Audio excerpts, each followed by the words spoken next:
2023. Looks like we have a quorum of board members. So Todd, if you could start with roll call for attendance, that'd be great. Sure thing. Hang on one moment. I'd like to call for attendance. Pete, are you here? Present. Excellent. And I see also here we have, who else do we have? Excellent. Okay. Eric, are you here, sir? No. James? Yep. Very good. Bob? Here. Michael? Present.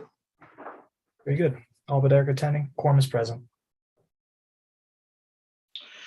All right, great, thanks. Yeah, I know there's a lot of folks on the meeting tonight. Before, I'm so sorry to interrupt, Pete. If you mind, do you mind if I begin recording? Oh yeah, absolutely. Recording in progress. Record has begun. Quorum has been established through roll call vote. You may go. Yeah, great, thanks. Just I know there's a lot of folks on the meeting tonight, as there's a number of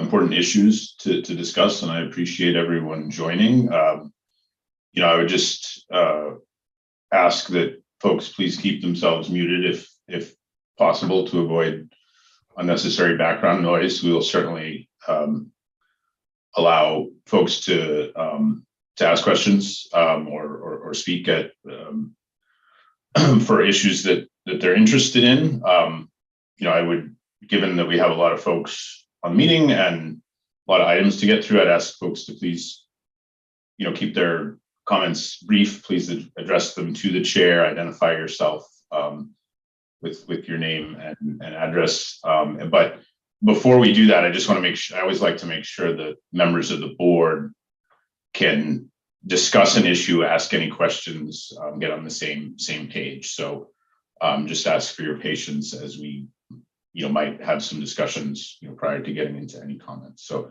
just wanted to note that. The other thing just on the agenda, a couple items are listed under public hearings. The first three, Century Mills, the A&Rs, and Keys Farm are actually not public hearings, and then we have a couple of public hearings that were continued from previous meetings. So just noting that for clarity. So first, Todd, town planner report. If there's anything you'd like to share with us, we'd be happy to hear that. Absolutely. So just to give a quick introduction, there have been quite a few items that have gained and garnered quite a lot of passionate interest over the last week or so. I encourage everyone here to express their passion as long as it's done civilly and respectfully and according to process, all is well. With the items here, there has been a significant amount of movement on some of the more contentious items in the most recent 24 to 36 hours or so. And that'll be reflected once we have Town Council Falk here speak to them. We do have also, I would like the planning office would like to acknowledge and express their gratitude for the DPW director. He's done some fantastic work under very trying times, and the planning office would like to express their profound respect for them. But with that, there hasn't been a whole lot of issues that have been burning since our last meeting. We did, of course, in terms of the Economic Development Committee, we did wrap up the Adoptable program. That went very well. And of course, the Master Plan Steering Committee is meeting with us meeting later in the month. And we'll have some more working reports to go through there through BSC. And I'll, of course, keep all of you guys apprised as those items move and evolve forward. Aside from that, we do have three A&Rs that are on a second item there. I have those already up. They're very mundane. I expect them to pass the endorsement test very easily. So as far as that goes, we have some items that I know that are going to be continued because we've received a request for their continuance. We'll deal with those as that arises. Also note under other business, the board needs to select a new vice chair from among the body. And we do have some minutes that are complete from the previous months that we'll soon be addressing, probably on the 25th or the meeting after that. So just to let you know that all those housekeeping items are well attended to. Aside from that, that comprises my report. I see you back. Great. Thanks very much. Sure. So the first item on our agenda is Century Mill Estates to review status of subdivision work, bond status review, and consideration of default finding. One thing I just wanted to mention, because I'm sure there's a lot of Met residents on the call. I have read, every email communication that's come through or been passed along. The board is advised to not respond, as we have to be really careful to not discuss things outside of public meetings, right? And so that's the reason for the board and myself not chiming in on any email chains or any specific questions on the past. But I have read through everything that's come through, from residents, things that have been passed along that I've been either copied on or that Todd or our former town planner Valerie, passed along to me. So just wanted to make that note and apologize for not being able to directly respond to things. It's just what we've been advised to do. We do have our town council on the call with us, Attorney Falk, to offer to guidance. I don't know if Todd, you wanted Attorney Falk to offer anything initially, or you wanted the board to start the discussion. I would like, if council's amenable to it, I would like to have Council Falk kind of establish the known facts and the lay of the land, as it were. And then from there, that can blossom how it will. But I would like to have Council Falk outline the items for us and kind of codify things. Sure. Be good. Thank you, Mr. Chairman. Brian Falk, as you mentioned, Town Council. I'm going to try to keep it brief because this particular project has a long history. But in terms of what's before the board right now, the phases of the project that have been built are near completion in terms of the roadways and the installation of municipal services that are required by the board's decisions. There are a few items left, and Todd can get into detail in terms of what those outstanding items are. The board has a covenant and is holding a little over $30,000 in a cash bond to secure those items. The most recent extension of time the board has granted to this developer to complete those items was September 22nd, 2022. So that time has obviously expired. The board would be looking for a report in terms of what items are outstanding, hear from the developer in terms of a likelihood of those being completed. And then given the fact that the most recent extension has passed, the options for the board are to grant a further extension, do nothing, or consider a finding of default, in which case the board would be able to take the cash bond in order to complete the work by itself. I turn to Todd Miller now, if we could just I know there was a sort of a late breaking update that came across my inbox an hour or two ago. So hopefully Todd can update us on that. Sure. I went ahead and forwarded that item to you as soon as I received it. And I also took a look at some of the items there that were notes left to me by Valerie, my predecessor, Valerie Ortiz.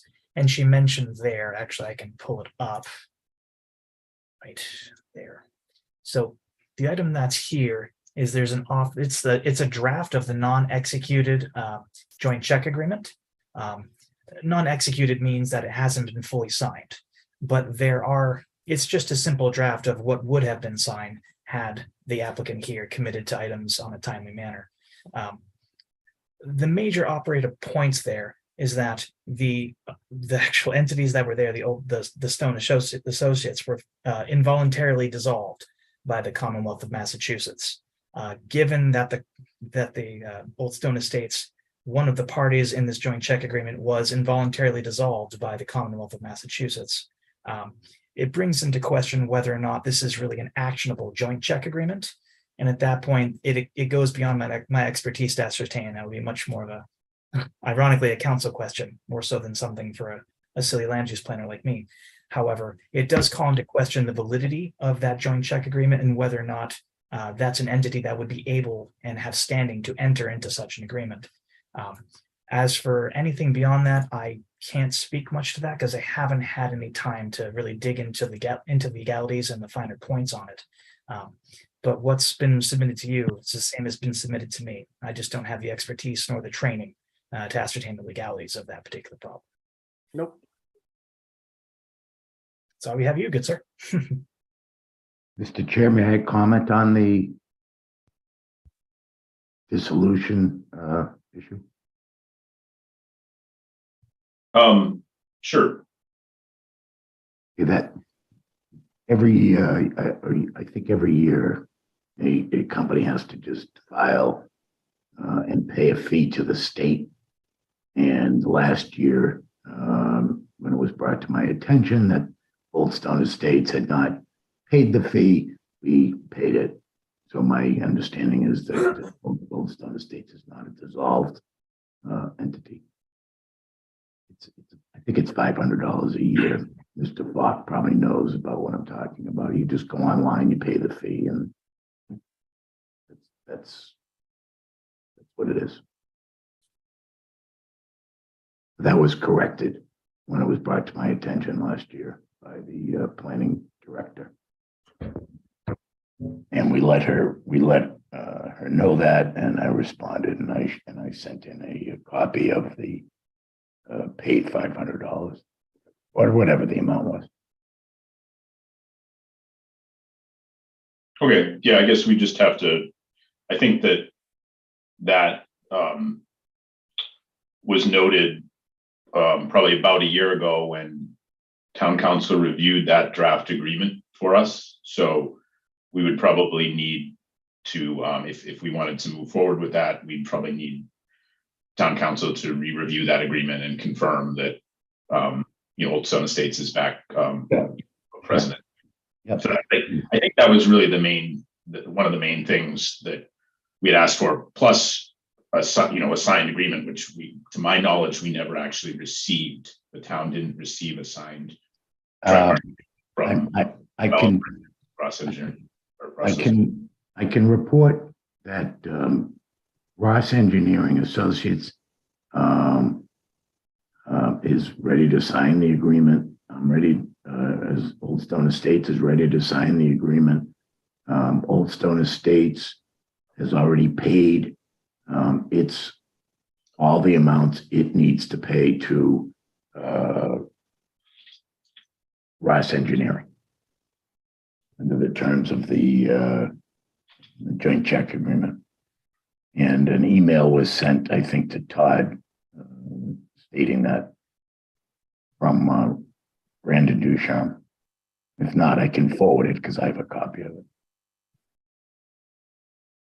Yes, that was sent. did That is see that. true. That was sent a couple Okay. hours ago.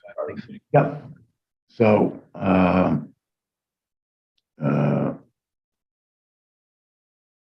I think that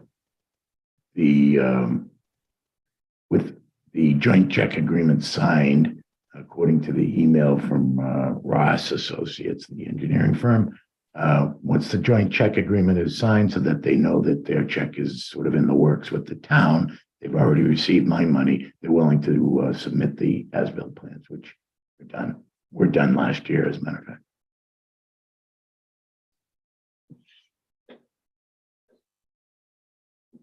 Okay, and then I think the other, major part of that we discussed a year ago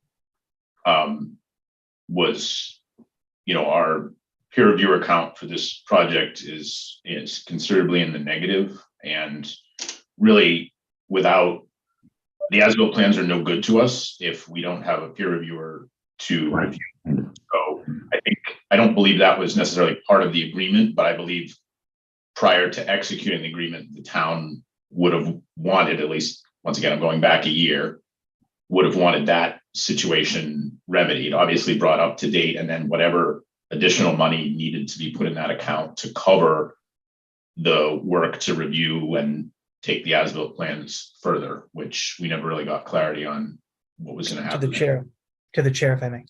Yeah, The sure. niche engineer account is currently in the negative to the tune of $5,701.81. That's just to bring it to zero. And then, of course, it would need to be replenished to satisfy future work. What was that figure again, please, Todd? Sure. It's 5,701 with 81 cents. That's to zero out the account, not to replenish. Yeah, Mr. Chair, if I may speak, John Ballas, Century Mill Estates, 21 Cider Circle. When the joint check agreement was put into place last year or agreed upon, there was certainly what Andy was saying about Century Mill Estates not being established, it was getting reestablished. The previous planner worked through that issue, and I was told that the joint check agreement was still in place. But at the time of the joint check agreement, the idea of back owed costs for engineering work from the town, as well as future costs for reviewing the as-built, weren't part of the consideration of the joint check agreement. Joint check agreement was solely to get the as-built in the hands of the town. And to say it's not worth anything to the town unless you get his money for the engineering, I think is not really that factual when it comes to what that means to the residents of this neighborhood. We need to get the as-built into the hands of the town, with or without the back paid engineering cost, to get us the next step closer to the road acceptance. Andy understands he owes that money. Andy understands he owes future money to get the review done. And we've had separate discussions on replenishing that should we get through the rest of the items that I've requested to be on the agenda for the last 3 months. So I petition the board to first vote on whether the joint check agreement still is in place, because that's what the payment was made for. The Ross Engineering is ready to submit the as-built, and I'd like to at least get to the point where we say, yes, that with steps A, B, C, that can be completed and the check can be released and the as-built can be submitted. That should be a separate item altogether. Yeah, so there's nothing for the board to vote on about that, right? The board voted. That's not what Todd said. He said he doesn't know if it's even valid anymore. He went through this whole stipulation of things after we were already told that the joint check agreement was still in place. Yeah, so let me finish. So a year ago, back in January of 2022, the board voted to enter into a tri-party joint check agreement, right? Which would release $25,000 from the surety we hold. Yep. Towards the as-built plans. That vote still stands, right? As far as I'm concerned, right? That was a vote we made. The joint check agreement has not been executed, right? It has not been signed by the three parties, and that's because what the town requested were one, getting Old Stone Estates back in compliance, and if that's done, great. Yeah. And then a signed copy, of the joint check agreement from the developer and the engineer for us to execute. And those things, once again, that never has not happened in a year, right? We don't have anything to even sign. Okay, so if those two things get in place, then that will be released and that will still be executed, is what you're saying? So the thing that I was mentioning, maybe I misspoke with my wording a little bit, and I apologize for that. Maybe it's not necessarily about the town signing the joint check agreement, right? It's just that once, if the planning board receives the as-built plans, right, the first step of what we need to do with them is send them to our peer reviewer for review, right? And so that's kind of what I meant, and maybe the wording, I didn't mean anything against the residents by no good to us, right? That's not what I meant. I just meant that we can't go on to the next step of. Understood. I was just hoping to close the statement of what needs to be done for that to be resolved. So if I hear you correctly, just to summarize, Andy needs to ensure that CME is actually an entity and do whatever he did last time if it's no longer an entity. And then Ross and he have to sign the agreement that's already in place and agreed upon, just sign it. And then the town will review it and sign it and we'll release the funds and the as-bills will be delivered. So it sounds like that's an agreeable next step, and that can be kind of put aside because I think that's really the first point of getting the checklist done. Yeah, I mean, I would just, given that it's been a year since the town has looked at that agreement, right? I would just want our attorney to re-review it. Once again, the only thing I'm aware of that came up during the initial review was that at least was brought to the attention of the board was that Old Stone Estates was, not a current entity. So we just want that done to make sure there isn't something else that comes up. And if that's been remedied and it's still acceptable, then, I think the path of getting a signed agreement would be an appropriate, next step. Having said all that, I think that the real concern of the board is, that was all worked out. We had a number of discussions and multiple meetings with the board to get to that point last year, right? And so, okay, it gets executed. Is that just another incremental step that happens this year, and then we can't continue on, of the following steps to actually what needs to be done in order to put an article on the town warrant, right? That's kind of my concern. And that's totally legitimate. I think, and I don't want to jump ahead. I don't know how you're going to go about the rest of the items. I think I wrote out in my email to Todd and even to Valerie, his predecessor, the couple of items that I think if the town took the right action per what I think the residents feel is appropriate, you'd be tackling probably the 4 largest items, and we'd be in good shape to even talk to the selectmen about it. But I don't know the town position because I've never got a response. So in my opinion, right, and other members of the board and Todd can chime in as well. In my opinion, the biggest issue from a planning board perspective, right, is to get the as-built plans reviewed, to get the as-built plans accepted, right, to sign off on those, which require our peer reviewer to review them. Typically, in my time on the board, there's only been one subdivision that's come through for road acceptance, and I don't remember the exact, how long it took, but the as-built plans the draft as-built plans were provided. Our peer reviewer reviewed them. They came back with a list of things. We met at a subsequent meeting with our peer reviewer, the board, the developer, and their engineer, and went through those. Some of those were things on the plans that needed to be, addressed. Maybe there was a clarification or a mistake. There were some minor things that needed to be done at the site to be in compliance with the plans.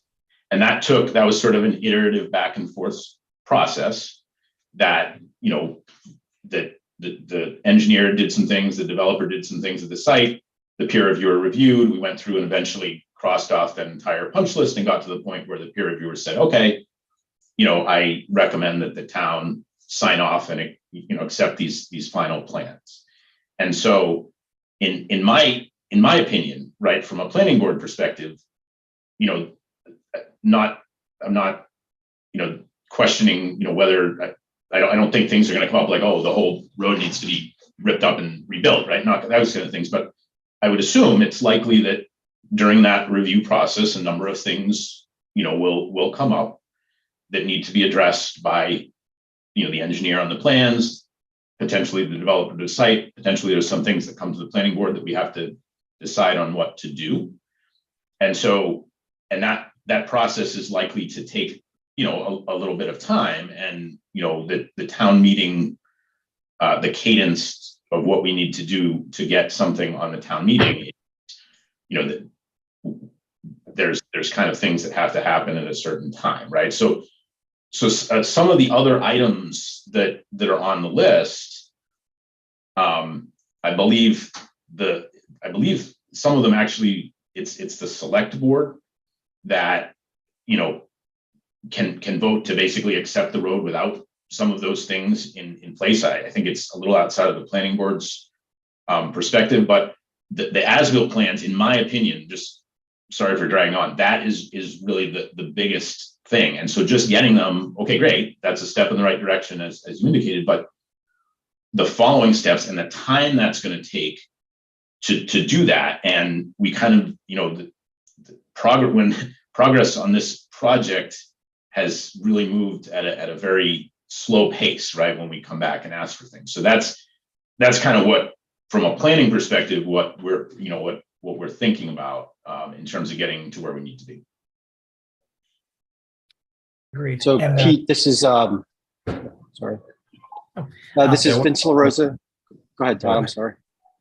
I was just going to add very briefly, Pete, just so that we're all on the same page, pun not intended. The purpose of as-built plans are to demonstrate exactly what the status of the development is as it is built. So in the way things are standing now, does it match what was originally presented and approved by the board? Those two items need to have no or very little daylight between them to make sure what was approved and what was constructed mirror one another. And that's effectively what is happening. We need the as-built plans, and then we have them reviewed by someone that is hired by the town to make sure to check the work and to make sure everything that was approved was done in the way that was desired and what was approved. That's all it is. It's just having the work checked. So that way these items, once they become property of the town can get all of the potential damages or get any of the mistakes out of them. So that way when the town accepts them, they're in the best condition possible. Really, that's all it is. It's just to check the work and to save the town expense in the future. Now, I see it back to Vince.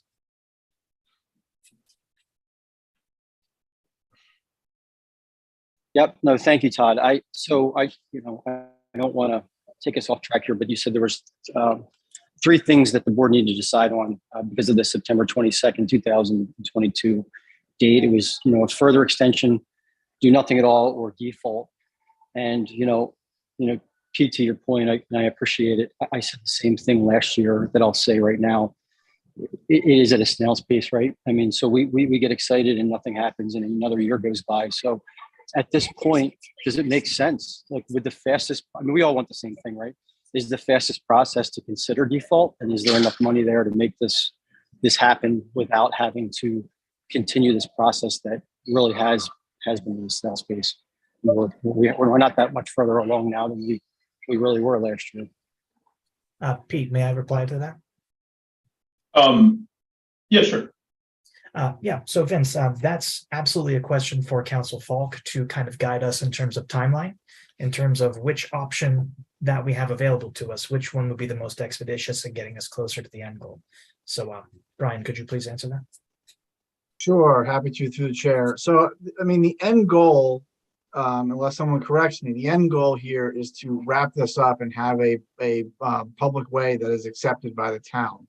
I believe that's the end goal. And so, getting there, the as-built obviously is important for all the reasons mentioned. The other reason that's important is because part of the public way acceptance process, and the process is a bit of a game of volleyball between the select board and the planning board before we get to town meeting. The Board of Selectmen votes its intent to lay out the way.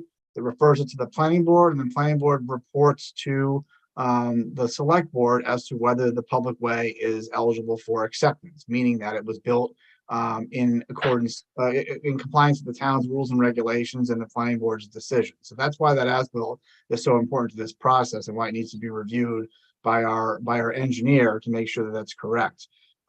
Assuming there's a favorable recommendation, it goes back to the select board and then on to town meeting for a vote of acceptance. There are a number of other items that will happen as part of that process in terms of the developer granting a deed of easement for the ways and any other drainage that may require easements as part of the plan. We need to look at title, make sure that the town is getting good title to that deed of easement, that there aren't encumbrances that need to be released by the developer, but there's time to do that. So we get the as-built, and then we also, are there other items that still need to be done that are covered by the covenant that haven't been completed yet? So moving towards default, given the information we received tonight and whether this joint check agreement is going to be signed and what we've agreed to is releasing a portion of what we're holding now for these as-built plans, what do we have left and what's left to do? And I think that's something that the board would probably want to consider at another meeting once we resolve this joint check agreement question and move forward from there. I know the board voted on that.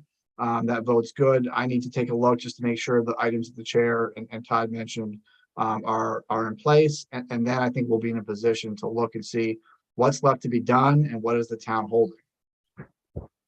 If I could just comment on that, if you don't mind, John Ballots again. So I appreciate everybody outlining the as-built and what needs to be done. I think we're all clear on that as far as review and the importance of that. As far as what's left, if he goes into default, if you're asking myself as a resident here, getting the as-bills delivered to the town with the 25K that's in the bond is a no-brainer. That's got to happen anyways. Even if he goes in default, we still owe them 25K. So there's no difference either way. Whether you go default, you just decide whether or not you want to use those funds for that reason or another reason. That only leaves 5K. That's not going to get you anywhere from what's remaining here in the road acceptance criteria. So what I had tried to present 6 months, 10 months ago, and again, the last 3 months to the town planner is really three things that we're missing here. One is the town has already gone forward for trying to get their back taxes through the land court. That's already started. That's for land that's outside of the 2 phases that we're already trying to finish. And from my perspective, that should be separated from road acceptance. It's not part of this phase. And the town's already started the process of trying to recover their back taxes. That's one major piece of road acceptance that we talked about in the past. If the town's already moving forward and that's part of the default process or whatever for being delinquent in taxes, that should be handled between the town and Mr. Benenson and not hold the residents hostage on road acceptance for that item. That's already started. It should continue and it should be mutually exclusive from road acceptance. That's item 1. Item 2, the affordable lot donation has gone back and forth for years and years and years as well. Just this year, I believe that the board voted to change the stipulation to not hold occupancy against the affordable lot, but change it to building permit, which it should have been in the first place, in my opinion, because that's where you're actually holding the builder hostage rather than the homeowner. And so that was changed, but it was changed for a backdated past item of the 40th house that was long done well before this was changed. I don't know why the board would change the rules to be from a occupancy permit to a building permit, but then for a past action that the board did not enforce. They allowed the building to continue, even though we already hit the 40th house. So that's the town's liability of allowing that to continue. And at this point, they changed it to building permit. It's my opinion that this should also be taken in one of 2 ways. It should be assigned against the next building permit that's required for the remaining lots. You can't do any more building until there's an affordable lot handed off for the next building permit within the development, which would be the next phase. Or the town goes through the same process of land court to try to get one more lot for their affordable housing requirements as well. Again, these are 2 big pieces that are holding this hostage, and the $5,000 in our bond money is not going to do anything for either of these. They're already going down a path.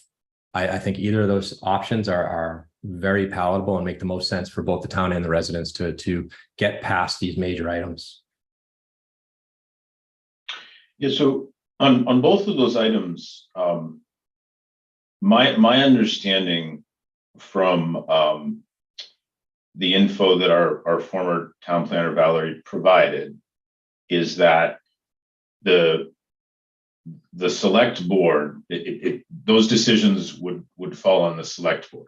In other words, they can vote to accept the road, given that the back taxes haven't been paid and that the affordable payment hasn't been made. So I think that's my understanding. I'm not 100% sure on that, but from the notes I was reviewing today on this from Valerie, that is what she dug into and what my current understanding is. And Todd, if you have something. I was just nodding in agreement. That is correct. I just question the validity of changing the affordable house lot donation criteria to a past action when it already happened. And that was done presumably because you were punishing homeowners in this neighborhood who are getting pushed to not be able to get occupancy on homes after Andy had left sort of the development of this neighborhood. We've had multiple owners come in, and I think their occupancy was being held up for reasons such as this. I believe it was this reason. And I believe that's why the criteria changed. I just don't understand how it can change to a past action that the town didn't enforce. Yeah, so we changed, the reason, you're correct, the reason that we modified the special permit to change it from occupancy permits to building permits was because what kept happening is people were looking, had bought a house, were looking to move into it, had no knowledge of the requirement, had nowhere else to go, and were looking to get an occupancy permit. And then they would coming before the board and saying, look, we're trying, we have our family, we're trying to move into this house, can you basically allow an additional occupancy permit because this has nothing to do with us, right? So that's the reason we changed it to building permits, to try to avoid the situation where people had purchased and built a home, were ready to move in, and had no knowledge of the requirement.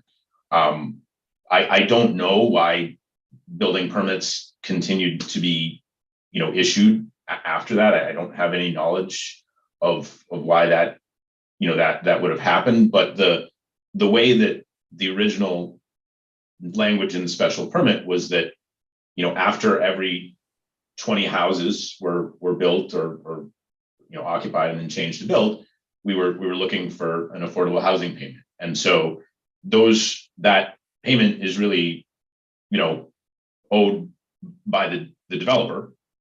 And to say that it should be pushed to something in the future, well, if the other phases are going to be developed, I believe at this point they would need a whole new, might be a different developer, a whole new special permit, a whole new process. So it's a difficult thing. Once again, if the select board decides to move forward with road acceptance and forego the affordable housing payment, I think that's that's a decision they need to make. Yeah, so this is Kathleen McDougall-O, 51 Old Stone Circle. I just want to point out something that you've just said. Homeowners buying a home without any awareness of the difficulty they were getting themselves into with respect to an occupancy permit. You realize that's what we're all living with, right? And you are holding us hostage in this whole equation. Well, I'm not holding anyone hostage, right? We're trying to work within the law, the bylaws, and the rules and regulations of the town to, meet to get resolution on this issue, right? And we've been very open to working with the residents and developer for many years and trying to find a solution to a difficult problem, right? And I guess I would just say this. And I'm going to ask for a few moments of forgiveness because I live with progressive multiple sclerosis and speaking is not easy for me. But I hear a lot of excuses and a lot of back and forth when there seems to me like there could be a much more simpler resolution of this. I have lived all over this country. I have owned homes all over this country. I have been with the Air Force, living in different parts of the world with the Air Force. And I would simply tell you that if those kind of affairs under which I have served were left to you all with pointing fingers, honestly, frankly, the Berlin Wall would have never fallen. There has to be a much more simpler resolution to this. And I am left in a position where I will likely no longer be able to live here because these roads are not accepted, because things are not resolved. And that bothers me at this juncture in my life where this is the home where I was supposed to retire in. And I listen to your back and forth, and thank God the better part of this country was never entrusted to you. Yeah, so first of all, thank you for your comments. I appreciate the difficult situation. The members of the planning board, we're just we're residents of the town, right? I don't have any, this is a volunteer position. I moved to the town 7 years ago. I saw an ad for, associate member of the planning board. I started there. A permanent position came up. I ran unopposed. This is not a paid position. I have no political aspirations or anything. I'm just volunteering to try to help the town as in a way that I can. This development started well before I moved to the town. I think well before any of us were on the board, and we're not pointing fingers. We're trying to find a resolution to a difficult situation. And, I hear your frustration. Not trying to make light of that, but we are working and have been working to find resolution. The board is limited in what we can do, and particularly limited in what we can do in a particular time frame, right? And as was discussed at the beginning of this call, now that a deadline has passed, we have some more actions that were not available to us in the past. So, I'm sorry for your frustration, but we're trying to find a way to resolve this that follows the law, which is what we have to follow. To the chair, if I may. Yeah, sure. I would like to ask Council Falk if he could ascertain, in his experience, which process would be the most expeditious. Continuing to engage with the developer and working through that, or holding in default and working somewhat unilaterally. I mean, it is almost always better to have the developer complete the items. That's almost always easier for a variety of reasons. I mean, the biggest one here is if there's additional work to be done and the remaining bond doesn't cover it, it'll be the town that has to appropriate funds to make up the difference. But there are other reasons as well. The town is restricted by procurement rules, public construction rules, a number of other things that just because we're a municipal entity, heavily regulated, we do not move anywhere near as quickly through no fault of our own, anywhere near as quickly as a private developer can to get these things done. So, I mean, having the opportunity and the being in the position to be able to declare default is available to us. But I would say, especially given the fact that the as-built plans seem to be imminent, and we seem to have a commitment from the developer to make Niche Engineering whole and to provide funds for that additional review, we are fairly well positioned at this point, to move forward and get this wrapped up without a finding of default. But that remains to be seen. I would not wait long to make the determination after tonight. Todd, it's Vince LaRosa, 73 Olson again, if I may. And Brian, thank you for those comments. I think, for the fairness of everyone involved, Todd, would you please just go through the number of extensions that Mr. Bendenson has currently had and how many extensions they were and what the dates were? Because I think, that should be part of the story when everyone's making a decision. Sure. I don't have all of the extensions present, but I do believe it was extended 3 times. Looking at my notes here, going off of what was left to me from Valerie. It was extended all the way until phase 2 and 4. Extended all the way up. Provide the application. He was provided an opportunity to request a deadline extension. That was from Valerie submitting to him on August 25th, 2022. She did not advise for an extension to the deadline. That was in her exit memorandum to me. And before that, it had extended 3 more times, I believe it says here. So each one of those gave him ample time to complete the work.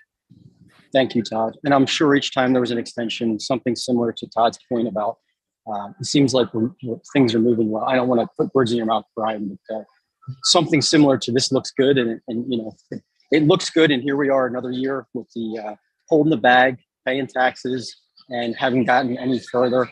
Listen, I know it's a volunteer job, and I certainly appreciate all of your time. I really do mean that, but this just continues to pass from board to board. And I realize it's not your fault, but I would just ask you to really consider this. This isn't just the first extension. It's certainly not the second. It sounds like it won't be the third either. I just think we have to look at the whole body of work here. And Mr. Benenson and, you know, what he's done in the past or not done. I mean, we have to we have to make a decision here, but we have to understand what the history is when we make that decision. Thank you. To the chair, if I may. Hi, Vince. Vince, it's Kathleen. I want to echo your point about the appreciation for everything that the board does. And again, echo your point regarding the fact that this just seems to be circular. And we hope the board appreciates that, this current board. Yeah, I mean, one thing I just want to say, you know, is other board members can chime in. I am not at all in favor of an extension, right? There were three options: extension, do nothing, fund develop. I would not vote for another extension for this. And that the reason the previous extension was granted at the request of the developer, I believe it was in late, fall of 2021 for 1 year, the developer came to us with a series of reasons for requesting the extension. And as Attorney Falk mentioned, we always have thought that the most expeditious way to complete things is working with the developer, because once the town gets involved, if we have to appropriate money and all that stuff, it would take longer. So at the time that was the decision, but what we've asked for over the past few years hasn't happened. The developer didn't even request another extension. The board reached out, said, what's your intent? We got no response, right? So I'm by no means in favor of option one, which would be another extension. So I think other board members can chime in, but I think that for the board right now is, do we, vote, or do we look to find a developer in fault right now, or do we do nothing and attempt to move a little bit further to try to get the as-built plans, which seem like they're close to getting that. So we have that, and then be at the point of, okay, well, is the developer going to put up any money for peer review, or then we have to find the developer in default and try to figure out another way to get the money to go down that path. To the chair, if I may. Sure. One of the last items left to me, as Valerie was exiting over to Stowe and I was resuming the position, one of the few highlighted items that she outlined to me was that with these three extensions that were granted all the way back from 2016 originally, she did not advise, and this was pretty pointedly communicated to me in writing, she did not advise an extension to this particular item. And going over the, I hate to use the word autopsy for this project, going over the pattern of work that has been displayed, or more apropos, not displayed, I would also like to recommend that, for whatever capacity I'm able to, I would like to recommend that we do not provide an extension to this item at this time.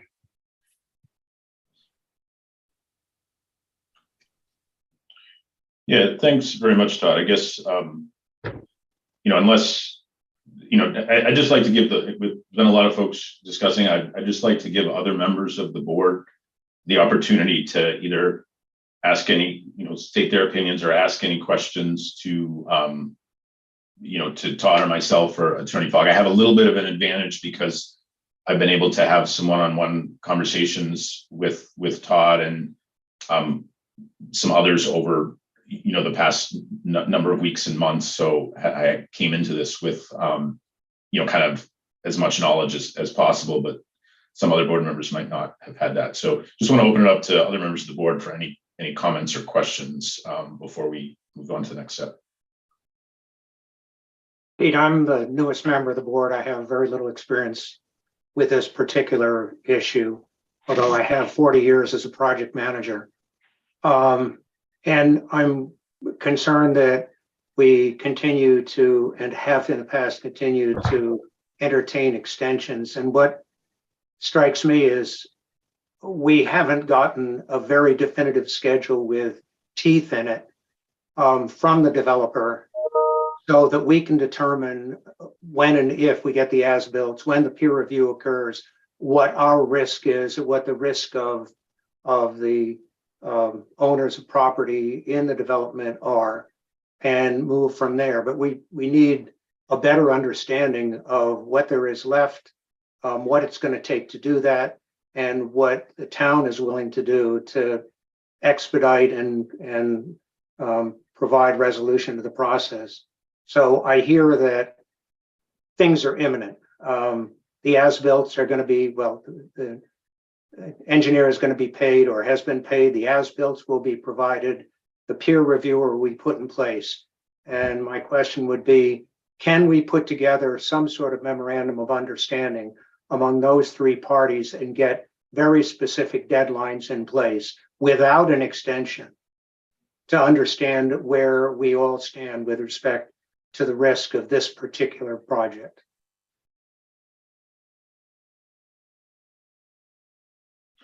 Yeah, I mean, I don't think we're going to get anything from our peer reviewer until they get paid. As it's been quite a bit of time that they've been owed that money, and I wouldn't think they would jump at the opportunity to do much until they get paid and get assurance that there's money in an account for them to do future work. I don't know that. I'm just speculating a little bit given the history. So I don't know if, we could quickly get something like that. I would be, in terms of, if we cross off option one for a minute of further extension, I doesn't sound like there's really any support for that. The question is, do we do nothing until our next meeting, right, to see if this joint check agreement will actually be executed by the developer and their engineer to the town's satisfaction, so that we could execute it and move forward with getting the as-built plans. And if yes, then maybe we have a discussion at our next meeting about what the next step is, or if not, then at our next meeting we clearly vote to find the developer in default because there's no progress. I don't know. That's just a proposal I guess I would have, given everything we've discussed this evening.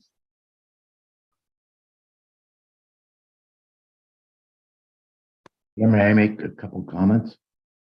Sure. Thank you. The work at the development, the physical work, is nearly at 100% done. The roads have been top coated, the berms were replaced that needed to be replaced. That work was inspected by the town as it was done by the current engineers, Niche Engineering. There is very little physical work at the project that needs to be done. It's minor work. The plans, the as-built plans are done. The developer's money that needed to be paid to the engineers has already been paid. So getting the joint check agreement signed is very easy for us to do. We can get it submitted. The board has indicated, and town council indicated tonight, that the vote that the planning board took to execute the joint check agreement stands. So we will get the joint check agreement submitted forthwith. You'll probably be able to get it by the end of the week. And that takes care of the as-built plans, then they get submitted. Well, can we have, I hate to interrupt, but can we have a definite schedule that you will commit to, such as the agreement will be submitted for approval and signage by the town by Friday, and the as-bills will be submitted by next Monday, close of business? The only way this is going to move forward is if there are specific dates and times, not by the end of the week or sometime next week. This has to be handled as a project. It's gone on forever. Let's start establishing real dates and real times and start holding people accountable. I can't commit that I'll be able to get the joint check agreement signed by the engineering firm tomorrow, because I'm not the engineering firm, but I can tell you that I will sign it tomorrow. And I'm sure you will have it in the next couple days, but I can't be more specific than that. Just because I'm not the engineering firm and they've agreed to sign it. Suppose you get, once you sign it, suppose you get commitment from the engineer and we get an email that states very specifically when the town is going to, when the planning board is going to get it. The planning board already has a No, recent. not email. signed. No, you don't. No, may I finish? You didn't let me finish my sentence. The planning board received an email either yesterday or today from the engineering firm that they're willing to go forward and sign the joint check agreement. Getting the joint check agreement signed by us is easy, and will be done. After the joint check agreement gets signed, if the peer review money was paid and the as-built plans are approved, question is, and I think this is what the residents are interested in, is will the town move forward and accept the roads with two outstanding major items? The tax is not being paid in a phase that is not in the phase that's being accepted, and without the lot being donated, which I will say was a voluntary donation. On my part, it was not required at the time. Also, we did donate 100 acres of open space to the town, which was also not required. We only had to donate 60 acres, and we donated 100.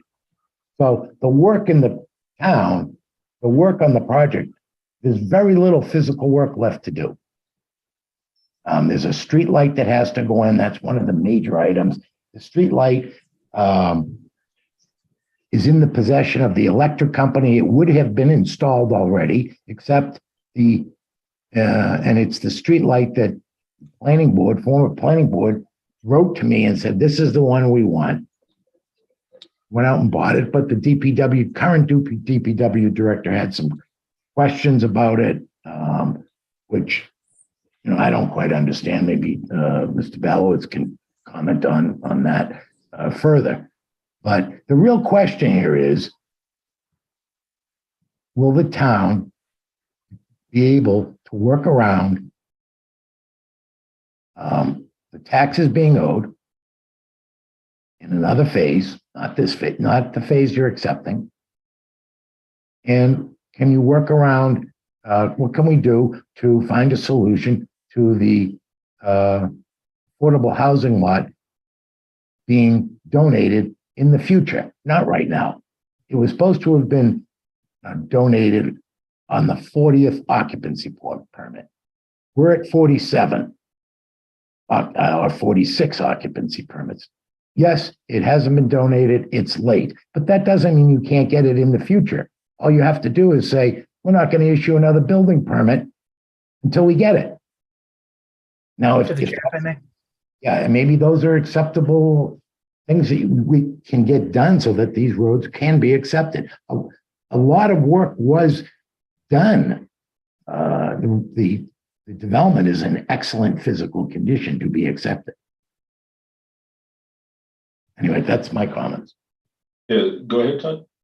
Thank you. No one's disputing the amount of work that's been either done or the fact that it is nearing completion of the hardscape and the hard construction. The matters of the back taxes and the affordable housing lot donation, those are beyond the scope of this body. That power rests with the Board of Selectmen. So appealing to this particular board, raising that particular grievance, it's kind of immaterial. It's a moot distraction. However, well, it's not a mute distraction to the residents. I'm aware, but it's not the proper forum for today. The proper body for that is the Board of Selectmen. But nevertheless, the Board of Selectmen is aware that they have the power to recommend the exception of this road, given the fact that there's shortcoming and debts owed, etc. So that's really not the matter at hand here. It's just a matter of actually getting those as-built submitted and then having the work evaluated and then a new punch list generated to see what items remain outstanding. And I'm sure they are relatively minor. For example, the case of that streetlight there, the streetlight that was approved by the design review committee, effectively they just sat there in storage for over 2 years before it was installed. The reasons for which I do not know. That's actually, Todd, that's not accurate. It's not even relevant. Please, It's not even let me relevant. If the town It's- picked the light, it's not relevant how long it stayed in storage. The town picked the Agreed. light. It's agreed. It's not So relevant. it's an irrelevant That's- point. I withdraw it. But the fact is that the design review committee, their sole scope was to review the design of the light. Of course, they don't have the same skill set that a DPW director would have in order to evaluate the lumen and the light shade ability. So that's kind of beyond the scope of what a design review committee is skilled and able to perform. So with that, a DPW director such as Randy, he evaluated the light there and found that the light that was in ownership was fully not designed for that particular purpose, and it doesn't provide the amount of illumination necessary to be a good safety feature. But not to get too lost in the minutia. Can we just talk Should get about, back. 1 second, Andy, 1 second. The entrance to this development is not a safety concern. It's not a dangerous intersection. It's not a four-way intersection. It doesn't have a crosswalk. There's very little traffic. It doesn't even require light. Back in 4 years ago, we discussed whether or not we even needed a light. We removed about 5 lights out of the development from multiple places because nobody wanted lights. Sure. But we decided to put one at the entrance. It's not a safety concern. And they can It say was- it. They can it's a matter say of- it. it's a DPW technical director talk definition. about it being a safety concern, but it's not going to inhibit a fire department from knowing the street is there. It's a very small town. So if we want to split hairs here, and you're going to say that the light that was recommended to be purchased by the planning board is not appropriate, then the planning board should have talked to the DPW then. It is still the fault of the town for selecting a light that we purchased to be installed. That light should be installed, or the town should take responsibility of purchasing the proper light at this point. I think we're getting stuck in something that's so minute and so unimportant to this development from a safety perspective. We're trying to hide behind safety that it's ridiculous. There's been 0 accidents because there's been no light.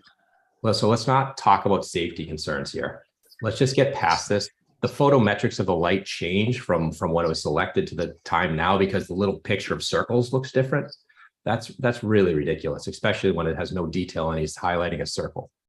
It's really, really frustrating to hear this amount of argument when we have a light that was selected.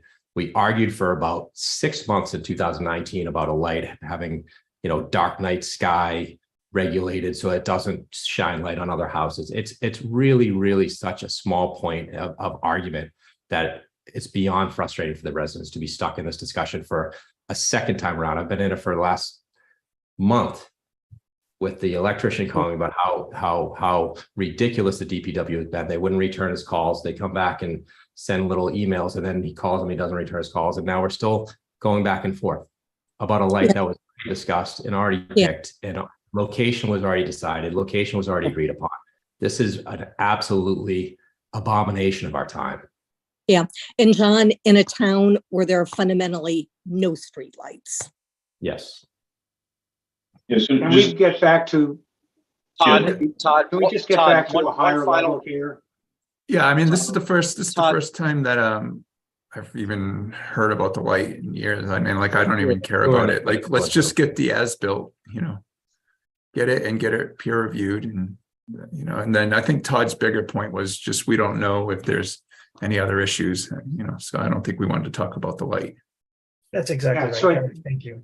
If I may, to the chair. Todd. Yeah. Yes. So Sure. Todd, this is my final. This has been slow. This is going to be my final comment today. But I think Robert really hit on something very important, and that is, I think a very detailed outline. Yes, Andy cannot speak for someone else, but for Andy's actions, I think there should be a very detailed outline of what he can do and when that will happen with commitments, and find some type of way to hold him accountable. Very similar to my comments last year that we really are in the same place. I've been hearing for over 2 years now, Mr. Benenson say there's very little to do. There's very, very little. Good, get it done. Just get it done, and we can stop this. I mean, you guys have other things on.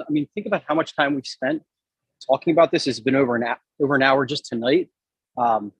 Please hold them accountable and get some actionable items. To Robert's point, let's figure something out.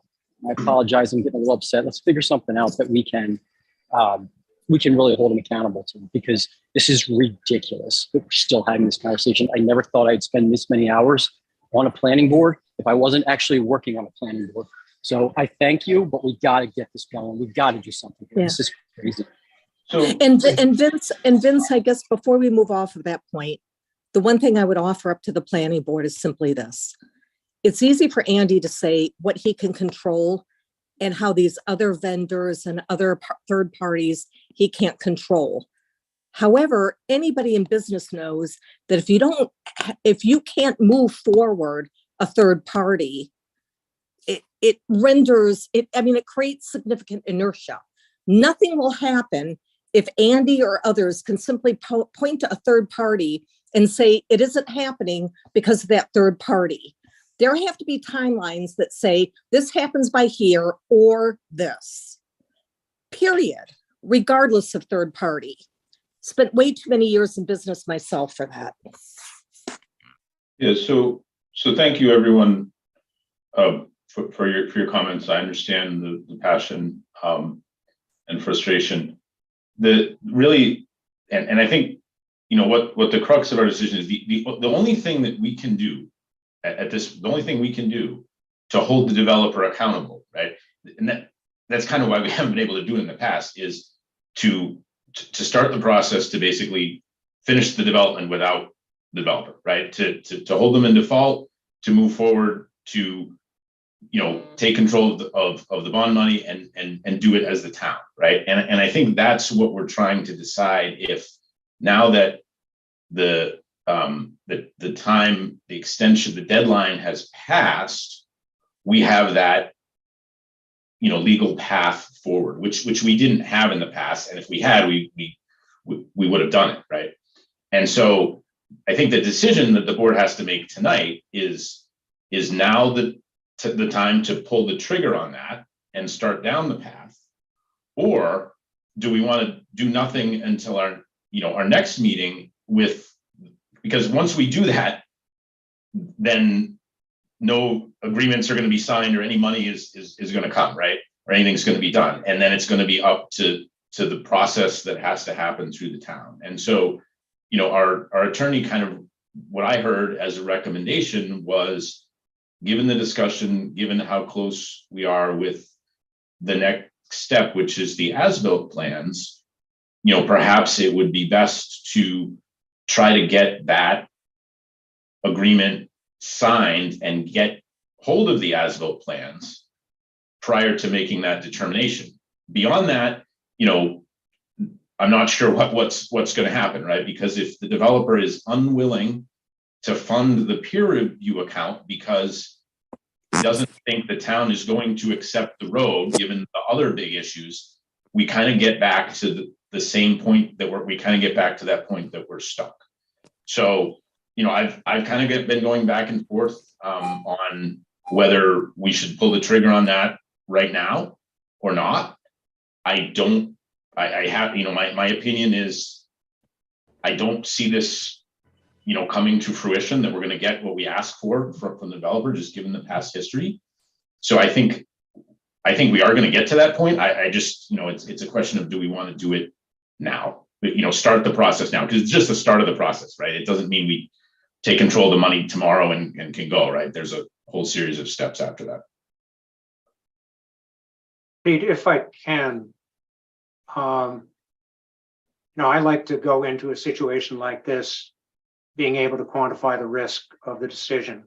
And I think it's absolutely critical, I think, as other people have said tonight, that we get the as-bills. And I don't know whether it's possible to seek the advice of the peer reviewer on what the potential cost of the peer review will be and what the potential schedule would be. But at the end of that peer review, we will have a punch list. And my experience in a lot of large civil projects is the punch list inevitably is substantially larger than the developer and the constructor originally told you. But it would be nice to know what it really is. And then that would be the basis for making an informed decision about going forward. The faster we could get to that, the better off we are. Mr. Romer, there already is a punch list in existence that was prepared by the town. Right, but that didn't, what we're talking about is once the as-built plans are reviewed. No. I mean, the town has inspected all the improvements as they've been done in the development, and the town engineer prepared a punch list.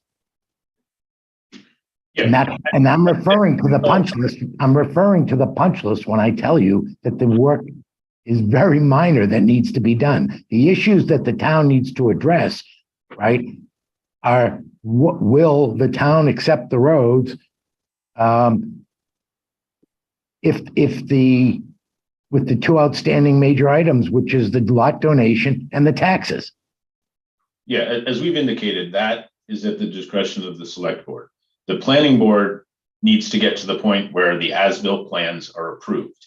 If the as-built plans are submitted and they go to our peer reviewer and the peer reviewer comes back and says, these are perfect, these are fine, approve them, we would of course do that. We don't anticipate that being the case. If that happens, great. But I don't think that's incredibly likely that there's going to be nothing that needs to be addressed, even if it's things on the plans themselves. I'm sure that the engineer that prepared the plans has worked with the town on as-built plans for generations. It's Brandon Ducharme, and his family has submitted many as-built plans to the town over the years. So he knows how to prepare as-built plans. But if there's minor things on the plans, or if there's things on the plans that need to get, corrected, and they correct them, would the planning board recommend to the Board of Selectmen to accept the roads? Yeah, so the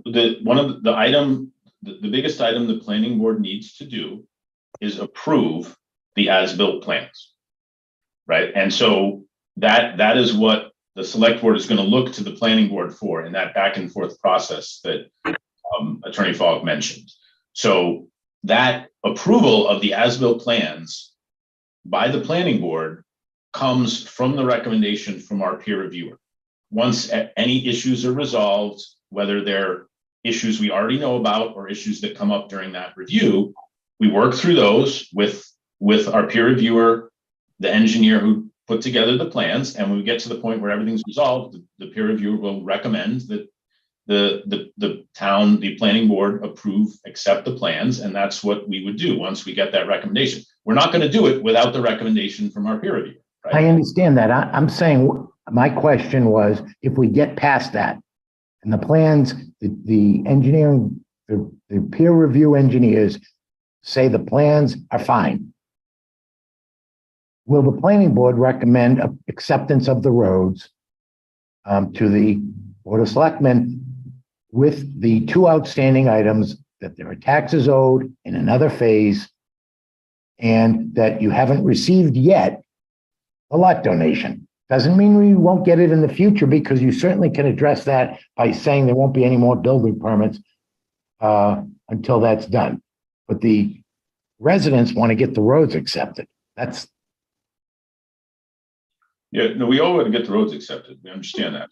We've said that the other items are at the discretion of the select board. As Attorney Fogg indicated, it's a back and forth process between the select board and the planning board to get the warrant article on the town meeting warrant to accept the roads. Yeah, you're not really. I think, at least from my perspective, if we get past the point of the as-built plans and everything's happy, I would say that, it moves on to the select board. We can say, we're happy with the development. Now it's two legal issues that the selectmen would have to decide. That's what I would think.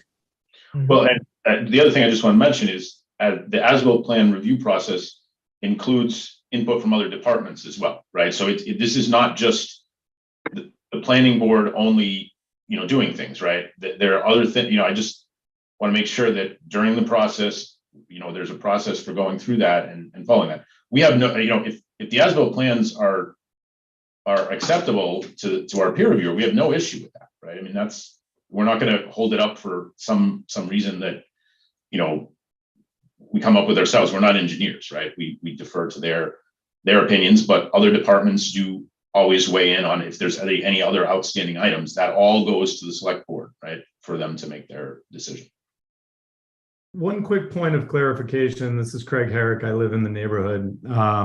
So if I'm hearing everybody correctly, once the as-built are accepted, the planning board has no say whatsoever on whether or not the roads will be accepted and whether or not the two outstanding items that Andy is referring to will be overlooked or held up as impediments. Is that correct? The planning board has no say.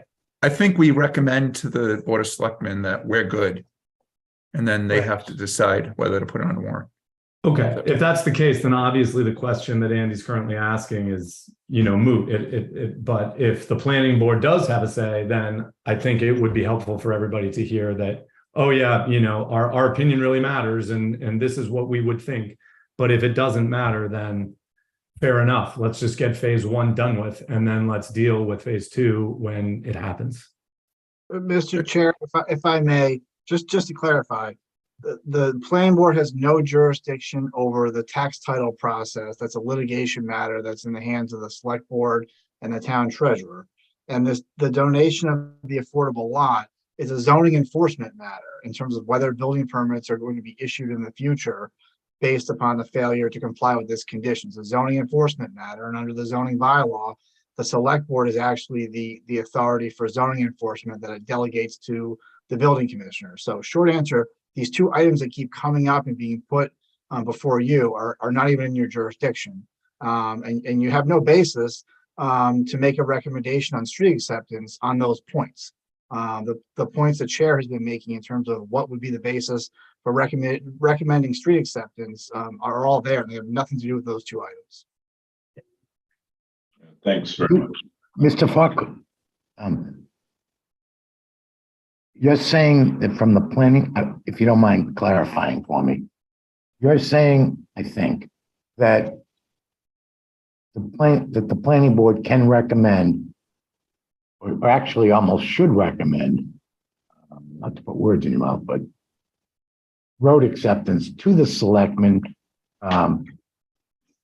with the taxes owed and without the lot donation, because that's not in their purview? Back taxes and the lot donation as a zoning enforcement matter are not relevant to the board's vote to make a recommendation on street acceptance to the select board. Thank you. But what is relevant to that is having input from their peer reviewer. And so just trying to wrap things up as best I can. We're looking before it seems the chair was indicating we're looking before the next meeting to have this joint check agreement resolved, have the as-built in hand, and have money to be able to have them peer reviewed.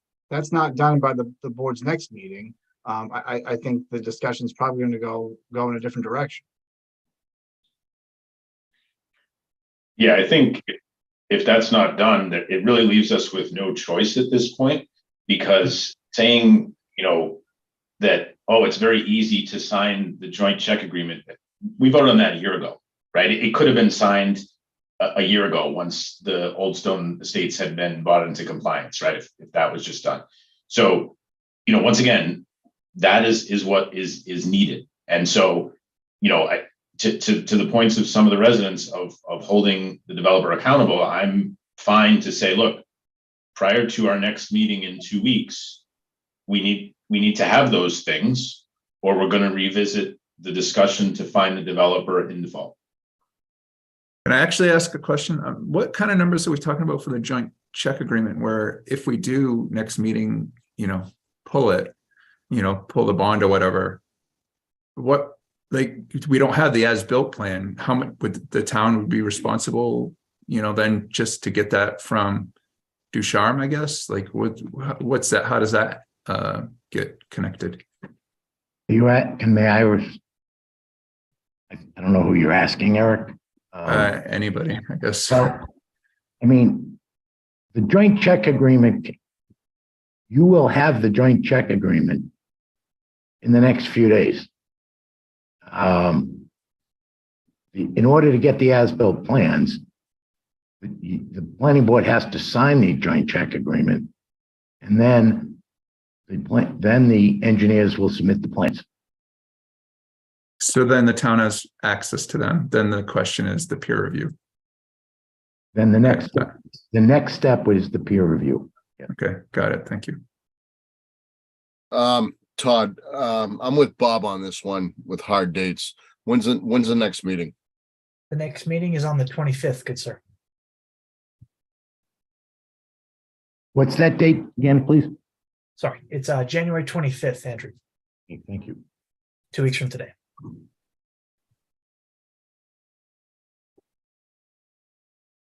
Will the joint check agreement, if it's submitted in the next few days, be executed by the board soon thereafter prior to the meeting? I'm not If I- sure on behalf of the, sorry, go ahead. I was gonna say, my recollection is the board would have voted to authorize the chair, the town planner, or somebody else execute the joint check agreement. So that doesn't have to be done in a meeting. That can be done administratively.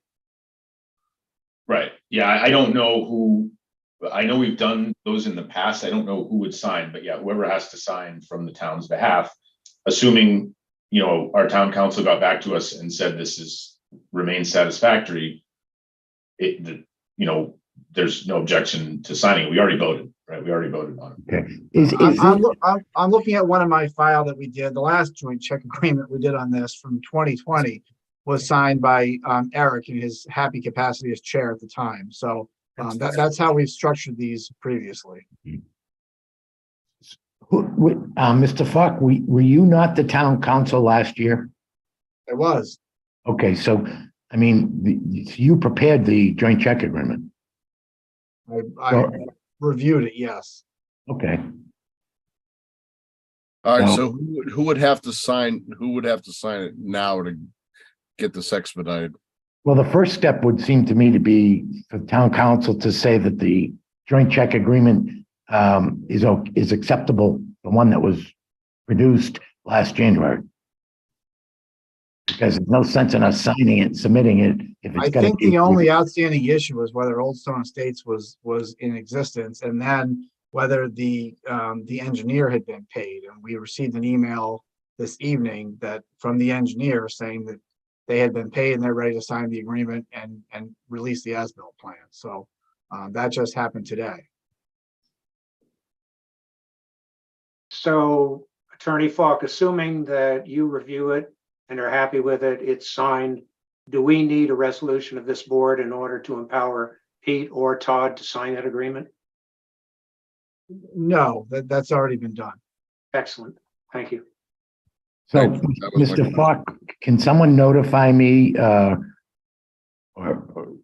just resend to me the joint check agreement and I'll get it signed? Yep. Thank you.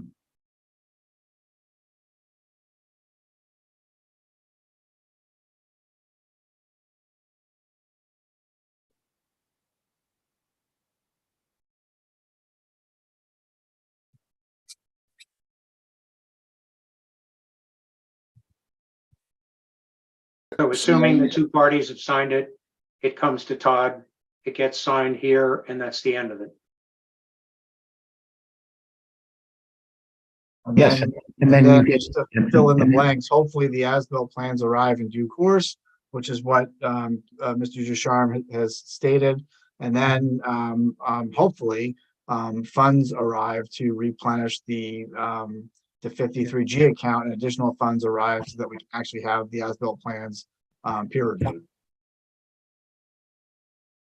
Todd, do we have an order of magnitude estimate on what the peer review is going to cost? Not as of yet. The only thing I have now is, of course, the $5,700 or so that the account remains in red. I'd have to reach out to I believe it's Steve Van Tresca over at Niche and have him ascertain an estimate. That would be a very useful number. Absolutely. Well, do you know what the total cost of peer review was for Houghton Farm? I know it's much smaller, but just It's a very scale. hard to compare. It's not an apples to apples comparison.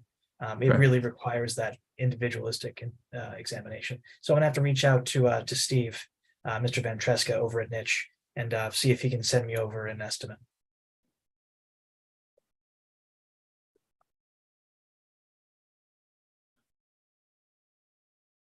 Okay, so we have two levels of determining our risk here. One is making sure that we get the agreement. And secondly, feedback from our peer reviewer on what it's going to cost and what potentially would be required of the developer to pay for that, or a risk to the town to do so. Agreed. And then subsequently, the outcome of that would be a quantified punch list, monetized, so that we know what the real cost to complete would be were they not to complete it. I don't see that happening in 2 weeks. Where I come from, it's happened a lot quicker than that. But that's where I came from. I can, one thing I can do, I can reach out to Mr. Van Tresco over at Niche Engineering and at least begin inroads with them and resurrecting that discussion. And I can at least get that ball rolling while the other items come to pass. That would be very useful. Thank you. If we pull bond, does that $5,700 owed to peer review, does that come from us then? Does that debt go to us, or does it, what happens with that? I'm not quite sure. That would likely be a question to have Attorney Falk review. No, I mean, we would have the funds to complete the project. Whatever we have to pay to complete the project, the funds would be available for that.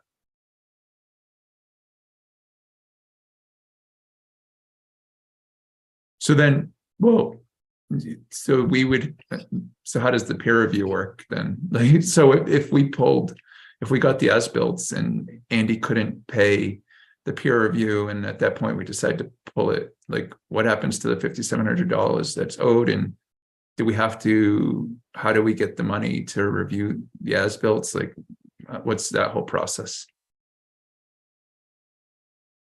Yeah, and this is what I mentioned before, where at that point, the town is in the position of having to appropriate funds to do these things.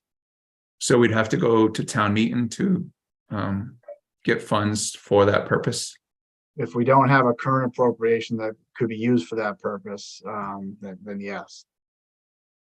So I think like the warrant closes in February or March. I don't even know if the selectmen would be probably willing to do something that fast. I mean, if we did pull the funds, you're potentially talking about either a special meeting or a wait, you know? So, I mean, I would like to understand that whole process before we made any decision.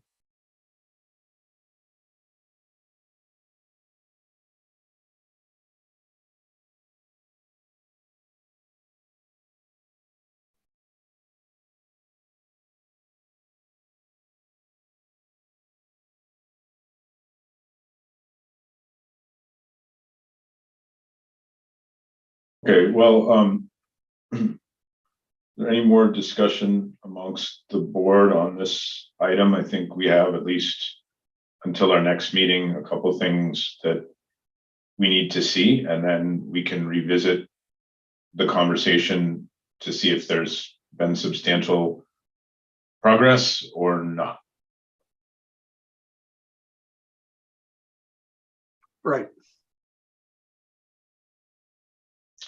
Okay, well, thank Pete, before we close this, I just want to clarify one thing Brian said. Just, I thought originally you said, Brian, that you do have the funds to complete the project. Is that correct, or is that not correct?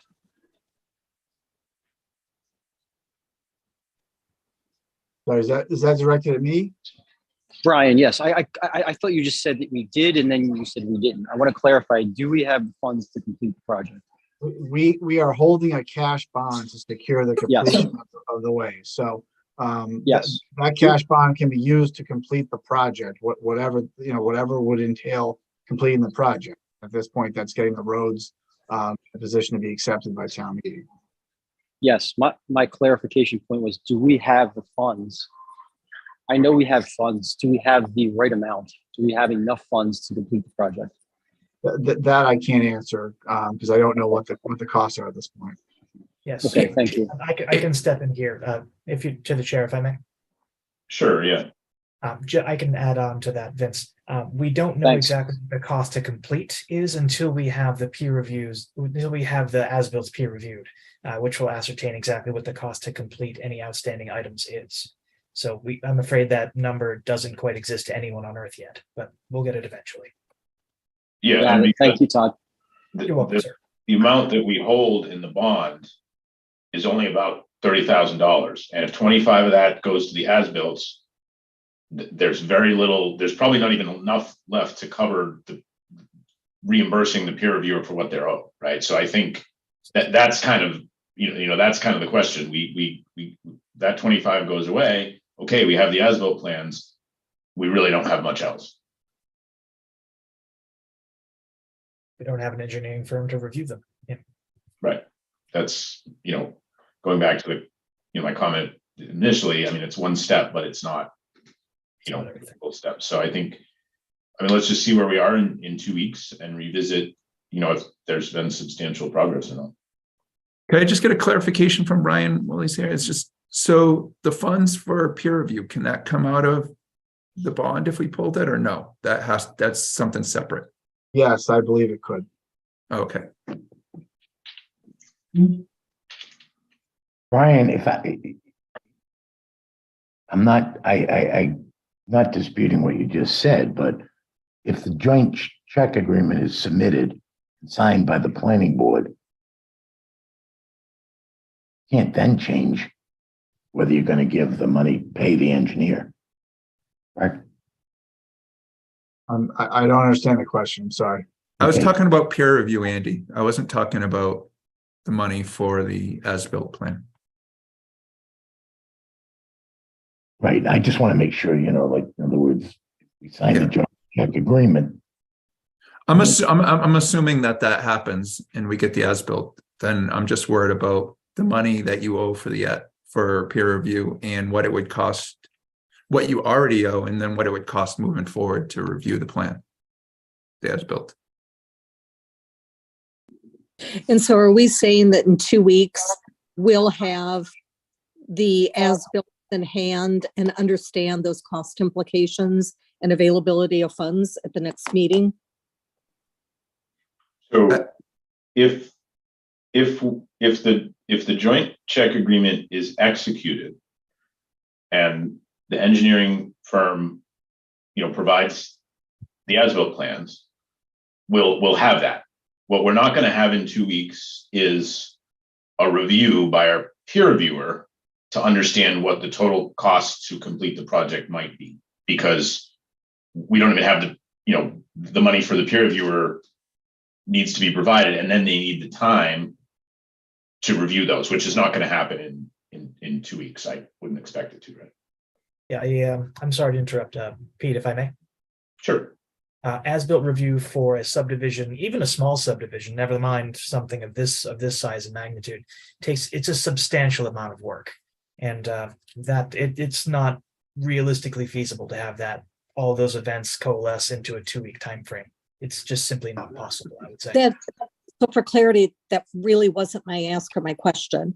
My question is it reasonable to assume that in 2 weeks' time, we will have the release of the plans, the as-bills, and we will understand the costs associated with the peer review and the extent to which those funds are available and what would be involved in securing that funding? I recognize that full review in 2 weeks' time with all of the antecedent steps is not plausible. My question is more, are we saying that in 2 weeks' time, we'll have the as-bills and understand what the cost of the peer review is and the source of the funding for the peer review and the availability of those funds in 2 weeks' time? Kathleen, I can answer that. Yes, that is likely. Provided everything occurs as we're anticipating, yes, that is quite probable. Thank you for that. And I guess my hope would be is that then there's the plan B for saying if in fact the as-bills are not released because things did not move into position the way that they reasonably should have, is that there's an understanding of where do we go from there, because otherwise we're back to square one yet again. There is, I can answer that if you'll allow me, Pete. Yeah, sure. At that point, that would be the walk softly, carry a big stick. The other item is to then pursue a finding of defaults and then pursuing bond monies there and then pursuing as we can. Thank you. You're welcome.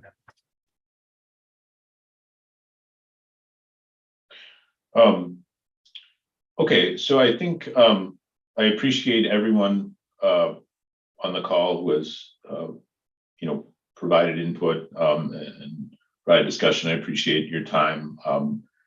We'll revisit. We'll do what we said and revisit in 2 weeks.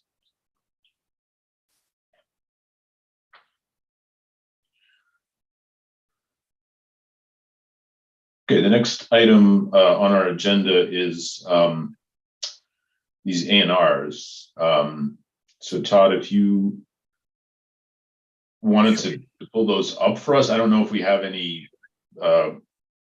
representatives from these, or these are things we can do ourselves. We very well may. I believe one entity was considering it, but I haven't heard one way or the other if they're actually going to be here. But I will, if you'll allow me to share my screen, I can go ahead and pull those three up for you. Yeah, Todd and Mr. Chairman, this is Seth Donahoe with Billson Roy. I'm here for the next three A&Rs before you, and I'll be happy to address any questions as they come up. Very good. Thank you, sir. Good to actually meet the face. Good to see you. You as well. All right. Would you prefer to share your screen or should I? It's up to you. It's probably easier for you. Sure. Let me just go ahead and do that.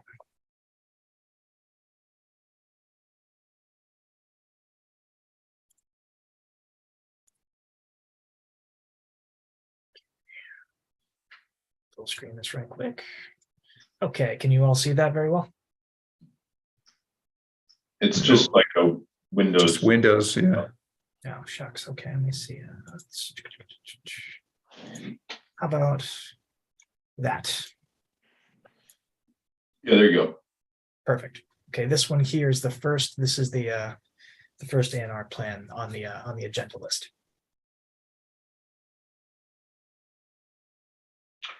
Okay. So this one here, I can just give a quick appraisal of it. This is the West Berlin Road, of course, on 3B92, a creation of a new lot. As you can see, it roughly bisects the lot there. I evaluated all the dimensionality as well as access requirements under the A&R provisions, and it's creating one new lot that is buildable and is a viable lot under our current zoning regs. I see no major issue with this particular A&R.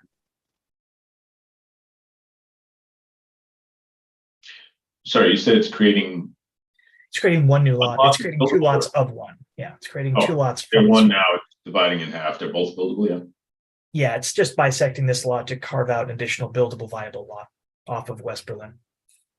Mr. Chairman, what happened is in 2005, the board actually endorsed a plan creating what was called Lot 1, and that is the entirety of the perimeter of Lot 1A and Lot 2A. It was always intended to bisect this. This is a family's land that they're moving forward with developing now.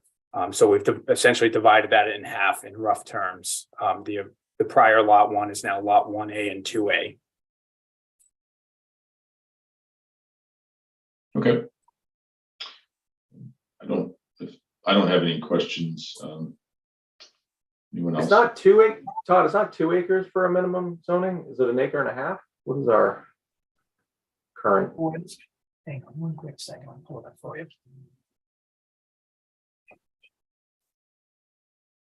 So the zoning summary is actually on the bottom corner of the plan above the registry block, and it's 80,000 square feet minimum. 80,000 square feet. Yeah.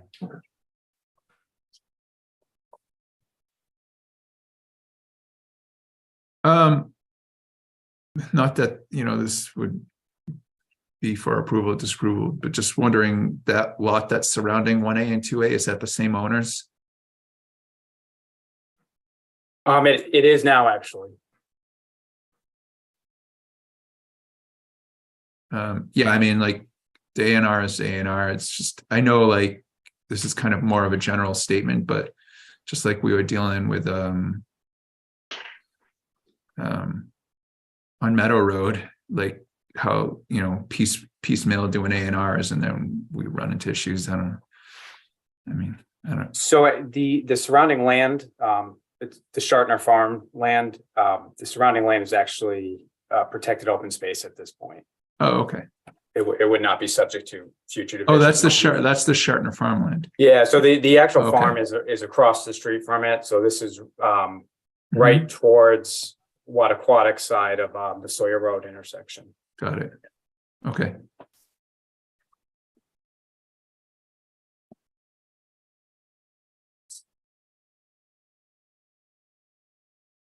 All right, any other questions or comments on this one? No, sir. Okay, entertain a motion. I will make a motion to approve the A&R for West Berlin Road 3B92. Second. I will hold a roll call vote. I will begin with Pete, Aye. Eric, Aye. James, Aye. Bob, Aye. Michael. Aye. Very good. Motion passes.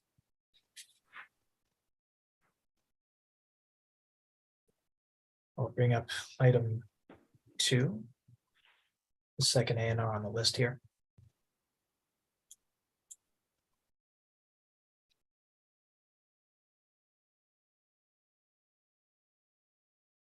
There we are.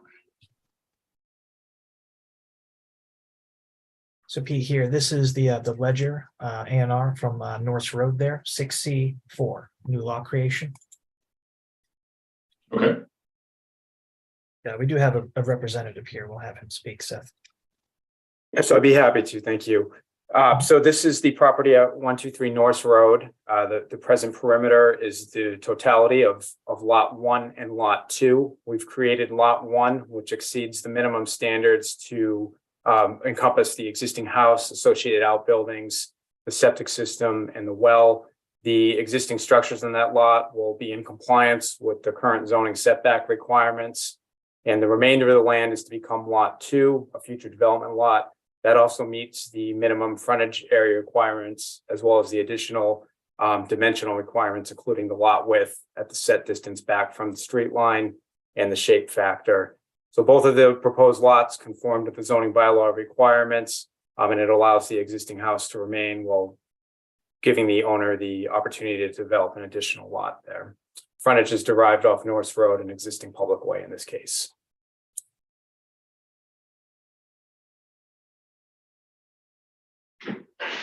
okay. Todd, any concerns or on this one? I have no concerns for this. Okay, no questions for me, anyone else? Nope. Okay, I'll take a motion if someone wants to make one. I will make a motion to approve the A&R for 123 Norris Road 6C4. Second. Very good. I will entertain a roll call vote. Pete, Aye. Eric, Aye. James, Aye. Bob, Aye. Michael. Aye. Excellent. With that, motion carries. And this here is the third A&R on list. This is a lot line adjustment found at 6B34. I'll have the representative for the applicant here speak, please. Okay, again, this is Seth Donahoe with Dilson Roy. This is at the corner of Forbush Mill Road and Main Street, so essentially across the street from Neshoba School, and it is behind the existing DPW building. That is the hatch building that you see on the top portion of your plan there. Lot B was a remnant. It's a commercial lot adjacent to the Tadmore subdivision. And along with the Tadmore subdivision, which was a phosphorus development, there was some open space that went out to Forbush Mill Road. That was open space 3 previously. And what we are proposing to do is to adjust the lot lines. So there'll be no changes in the actual lot area. The open space will benefit from having parcel C1 added to it, which will give additional open space along Forbush Mill Road. And the reason for the lot line adjustment is to accommodate wells on the rear of the development lot. So again, there's no changes in the actual lot area. It's an even swap between these two pieces of land. And the resulting lot B1 has the required frontage and area, frontage derived on Main Street in this case, and the area far exceeds the minimum requirement for that. If there's any questions related to that, I'd be happy to address them.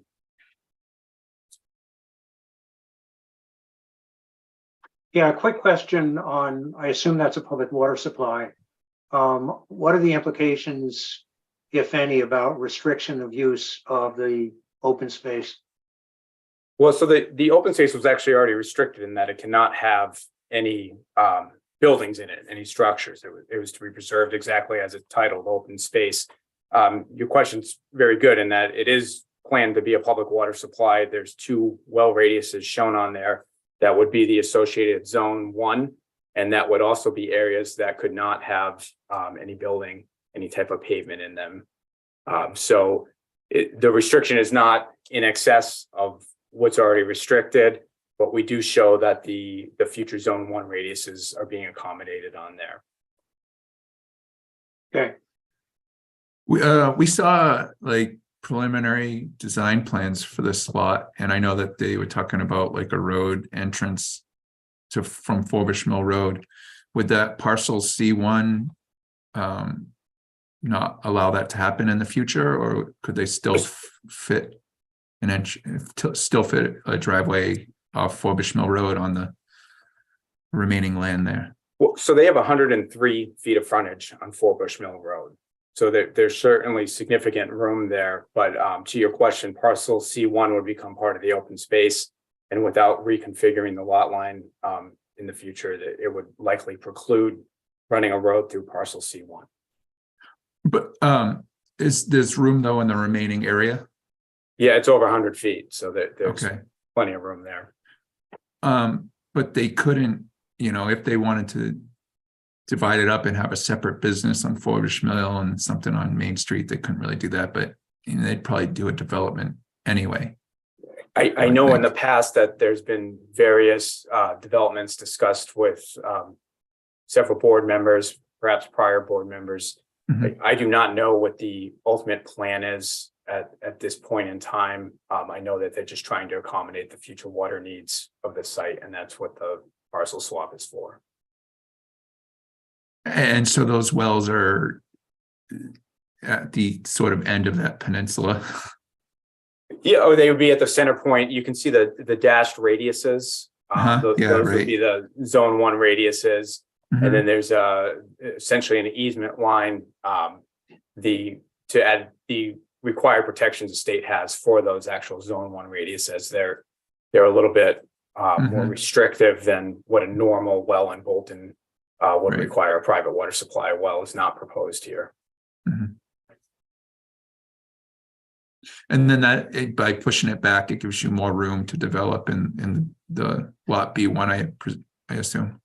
Correct, yes. Okay. I mean, it looks good to me, I guess.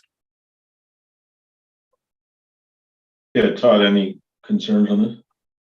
No, I don't have any pressing issues with this particular project. Okay. Anyone else? Good. Okay, we'll take a motion.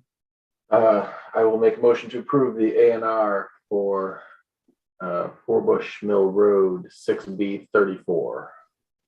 Second. Good. I'll initiate a roll call vote. I'll begin with you, Pete. Aye. Eric. Aye. James. Aye. Bob. Aye. Michael. Aye. Excellent. With that, motion carries.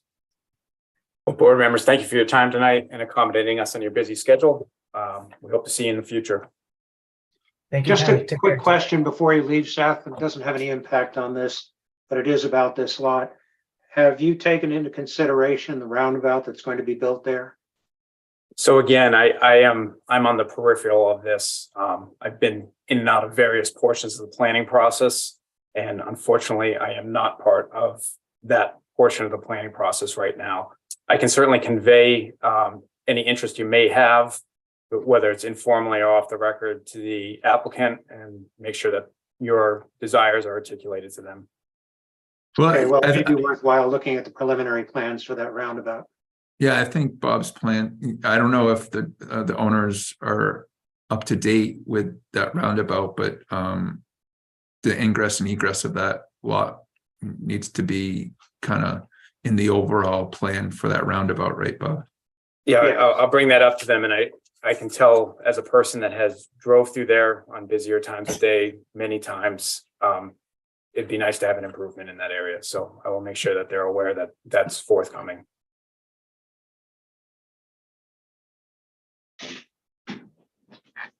Great, thanks very much. All right, thank you. Have a nice night. Thanks. Okay, the next item, on our list,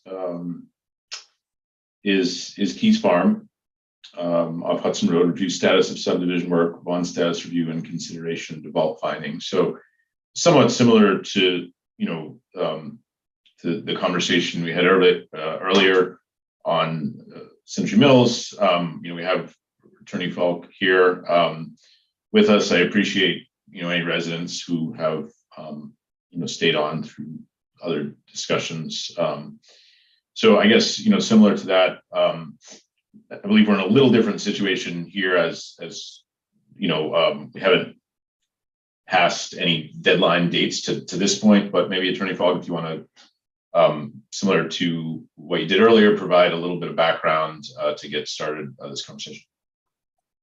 Sure. Thank you, Mr. Chairman. So this subdivision, the board approved and entered a covenant, and then later the covenant was released and a bond was put in place with a performance agreement, which is helpful to have a current performance agreement which measures the standards by which the work is supposed to be performed and deadlines. So I know the board was going to review that tonight and its status. You may have heard, I heard from counsel to the developer, Attorney Doug Hausler, by email yesterday, that he was unavailable tonight due to illness, was unable to attend. And so he had requested that the board continue its discussion on this item to a future meeting. It's on your agenda.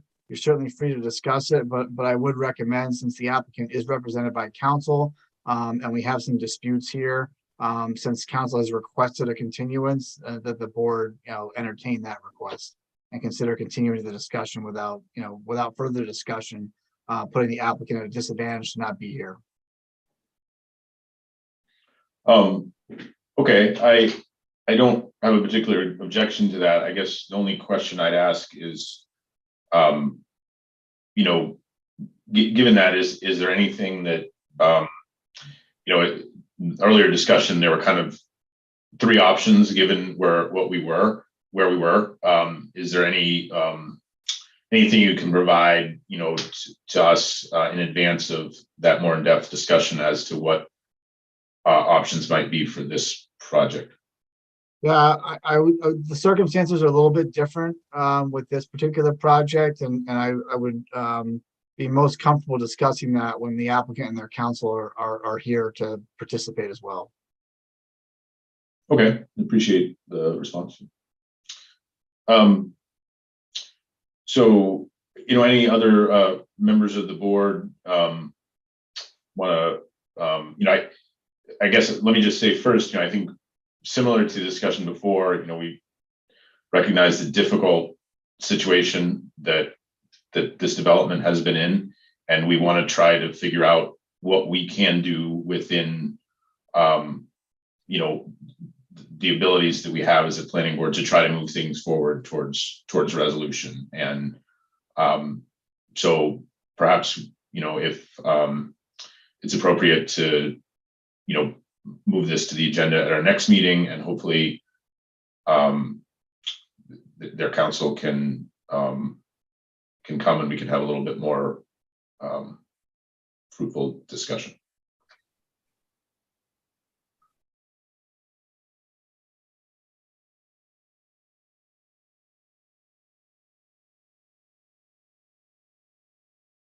I mean, I'm fine moving it to the next meeting.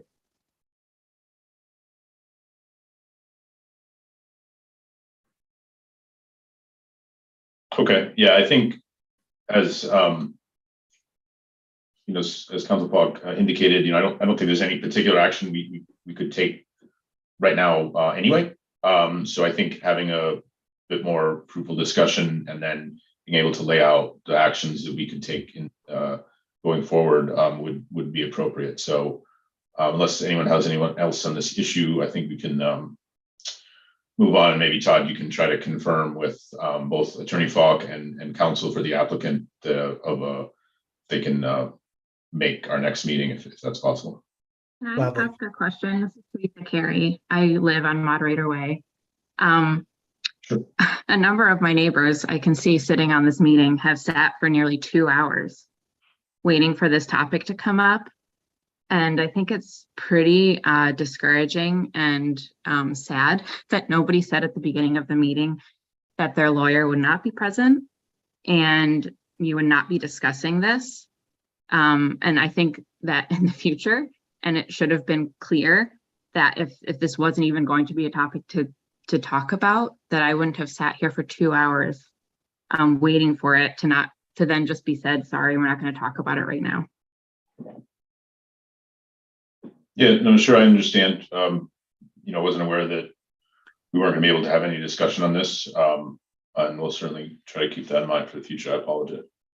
Can I also ask about, Todd, I've emailed you a couple of times and asked about having a discussion with the developer or with their attorney about whether or not he was going to plow. And I haven't received any feedback about that, and if there has been any movement to see if he is going to, because if not, we have a lot of things to figure out before the next snow happens. Sure, Terry. It's my conversation between any municipal office and the Keys Farm developer. All that conversation goes through mutual counsel. So I am not able to contact that developer directly. It's been elevated out of my office and out of town office. So I apologize. I don't have any new information for you. I'm deeply sorry to say I don't have any new information. While the agenda item's open, Todd, can you what's the current status going down the line for this development? Where do we stand? As I just mentioned, I don't carry day-to-day contact with the developer for Keys Farm. All of that is done council to council. It's been elevated out of my hands. It's far more vertical than just me. So there's not a punch list we're waiting for right now. It's not to my knowledge. I can do further digging, but I don't have anything. Well, you're saying it's council to council, just what is being can we talk about just what the high level or? Sure, I mean, we have Council Falk here. We can reach out to him. I'm happy to discuss it, but as I said, when council has asked that we continue it, I suggest that we grant that. I wouldn't want to be in a position where we have a discussion. They weren't here and they later claim that their rights were prejudiced because they asked us to not have this discussion until they were here. And then we proceeded anyway. So I would recommend that we honor that request for a continuance and discuss the matter at the next meeting. Yeah, they should have their own counsel at hand to adequately explain their stance. As a matter of fairness. Council folk, this is Matthew Delaney, 128 Moderator Way. Can I just ask a quick question to yourself? Was this the first contact that you've had with the developers council in a whatever period of time? The reason I ask that is because we've all tried to contact anyone to do with this, and nobody is getting back to us about anything. So I'm just wondering whether you've actually had a dialogue with them and a conversation, so we know that they're not just going to keep kicking the can down the road, which is very coincidental that they're doing it tonight. I have asked, and this was the first response I've had in quite some time, which is a request for a continuance. Yeah, which hence the reason why I asked the question. That kind of makes sense, and hence the reason why I call that a coincidence. Are we allowed to discuss so what I'm hearing and being on this call for 2 hours, and a very big concern that we turn into the next example of the first agenda topic? Am I allowed to ask? The next meeting is in 2 weeks. If they pull a similar stunt in 2 weeks, where do we stand? If they just keep deferring, like someone's pet dies next week, or someone gets run over by a bus, like what's the deal?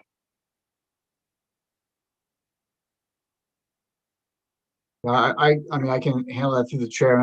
That's the board's pleasure. Again, this is the first I've heard from the applicant's counsel in quite some time, and this was what they requested. I'm going to give them the benefit of the doubt. I understand concerns and frustrations that others at this meeting may have. But I would recommend honoring this grant of continuance. It's the board's pleasure. In 2 weeks, hopefully we will have someone available. And if I receive a similar request, I'm going to address it at that time. But I'm comfortable granting, this with the board granting this continuance, and having the discussion at the next meeting. But that's the board's pleasure, whether if the circumstances were exactly the same in 2 weeks' time, what the board wants to do. Can I ask that if at the next meeting, they again do not show up, that there could be some kind of announcement at the beginning of the meeting that says that this would not be able to be discussed at the meeting, so that we're not sitting through other topics before it comes, or that our topic is the first on the agenda. I don't know how you make the agenda, so that we can have some kind of notification about it. Yeah, sure. I mean, once again, apologize for that. We can certainly do that. I think, as Attorney Falk has recommended, we should continue to our next meeting. If the attorney for the developer is unable to attend our next meeting, or they do a similar thing, I think we should then have a conversation about what to do, right? Because Sure. It could, as it could just be, another punt down the road. So I think we do need to have a conversation, but I'm, willing to listen to the recommendation of our attorney to grant the continuance. Through the chair, if I may. Yeah, sure. I would just remind that there is state law under open meeting law that any agenda for any meeting must be posted for at least 48 hours in advance of the meeting. So you're not able to adjust an agenda on the fly, as it were, and just tailor it to suit. It must be posted for 2 days in leeway. So That's if fine. something I'm not were saying to come up- remove the adjustment of the meeting. I'm just saying, if someone's yeah. not coming, that we have neighbors who have sat here for 2 hours of their life through a meeting that's not going to happen. Yeah, I completely empathize and understand that. If we do get word that someone or one of these items won't be able to attend as scheduled, we'll make sure to let folks know at the onset of meeting, just so that way folks will be able to attend the item that they're most passionate about. Great, thank you. Well, you're very welcome, Terry. Sorry, So- not to belabor the point. Just one last immediate question, just because of the immense safety concern that comes with it. What's the town stance still on our ability to have the town plow the road if our developer is not replying and has not plowed yet or salted yet when we've had some serious conditions?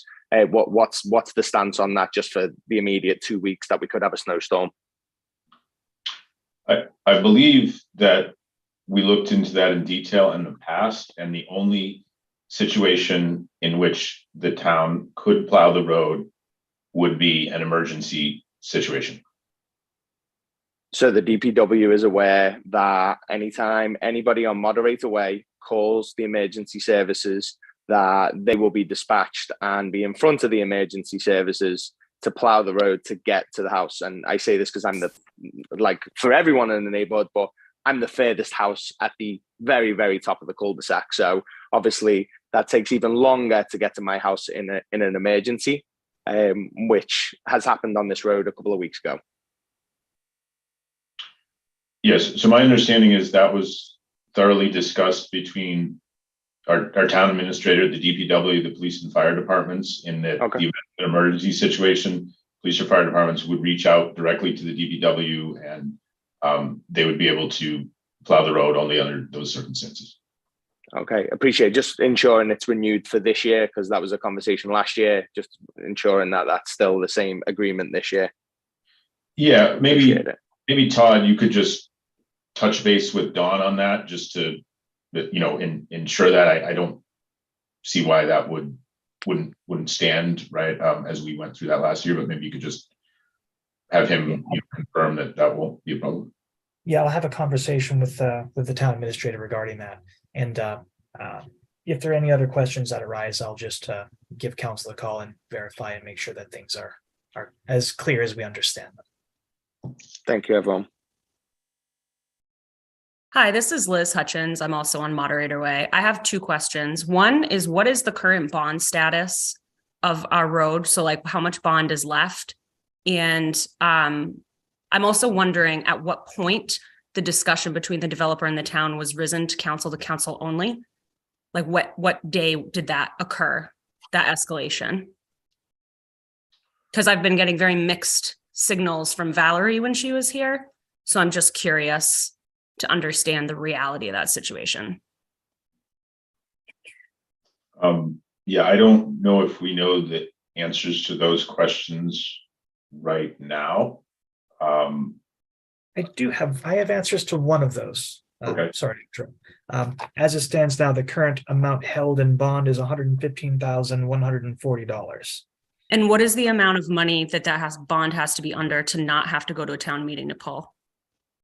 I believe it's 50 or 100, but I think it's 100.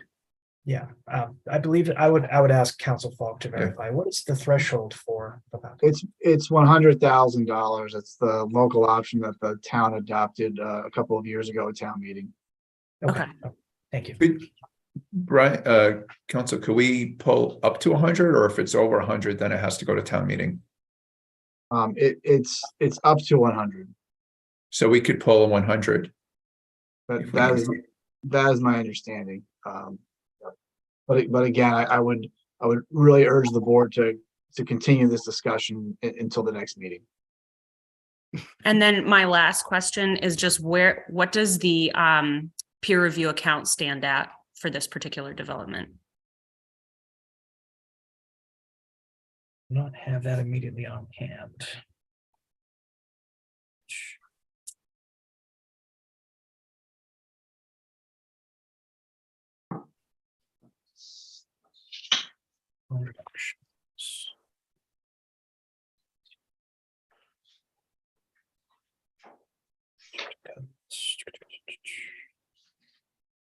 See, there is a negative balance of the peer review. Yeah, right now there's presently a negative $1,293 in the peer review account at present.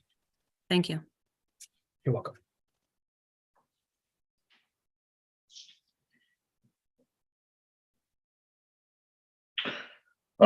Okay, apologies again for not being able to discuss this further.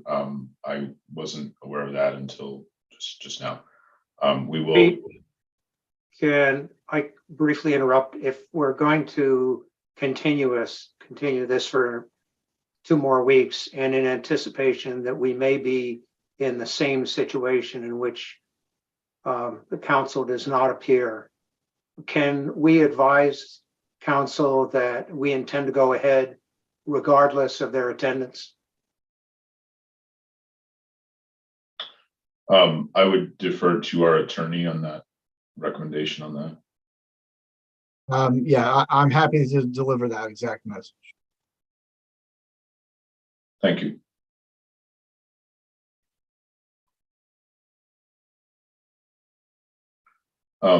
Okay, thank you again, everyone. And we do apologize for not being able to discuss further. Okay, the next item on our agenda is, I believe, a continuation of the Scenic Road Shade Tree hearing for 7-8 Meadow Road.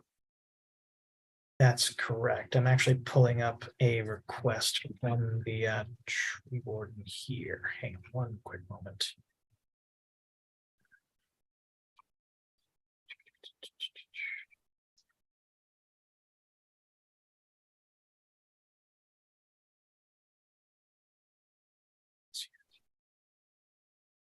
Yeah, so they did request a continuance. Hang on. Lot 7 and 8. Yeah, this was just today. Lovely. Actually,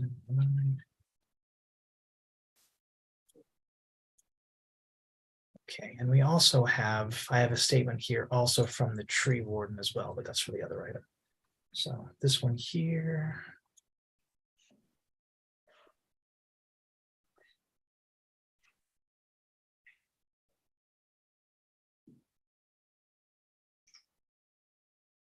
Yep.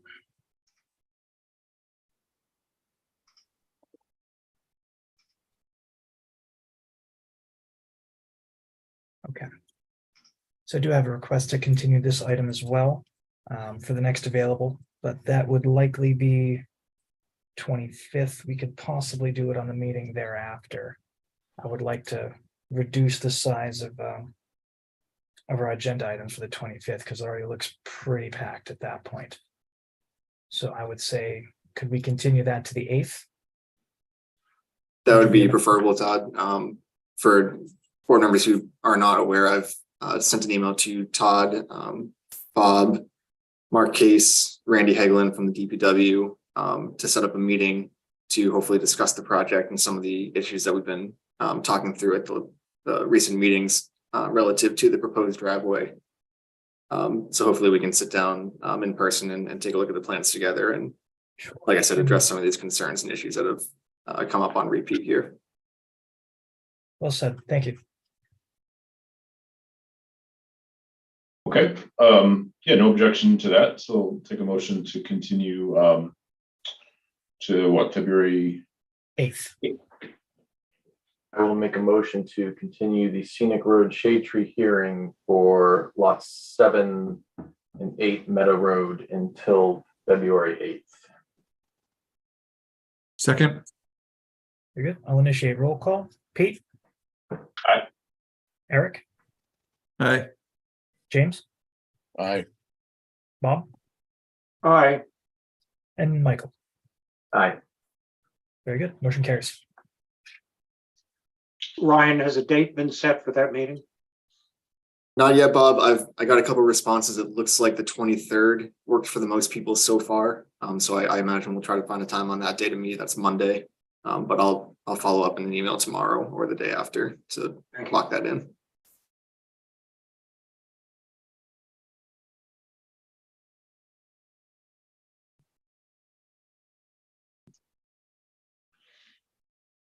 Okay, thank you.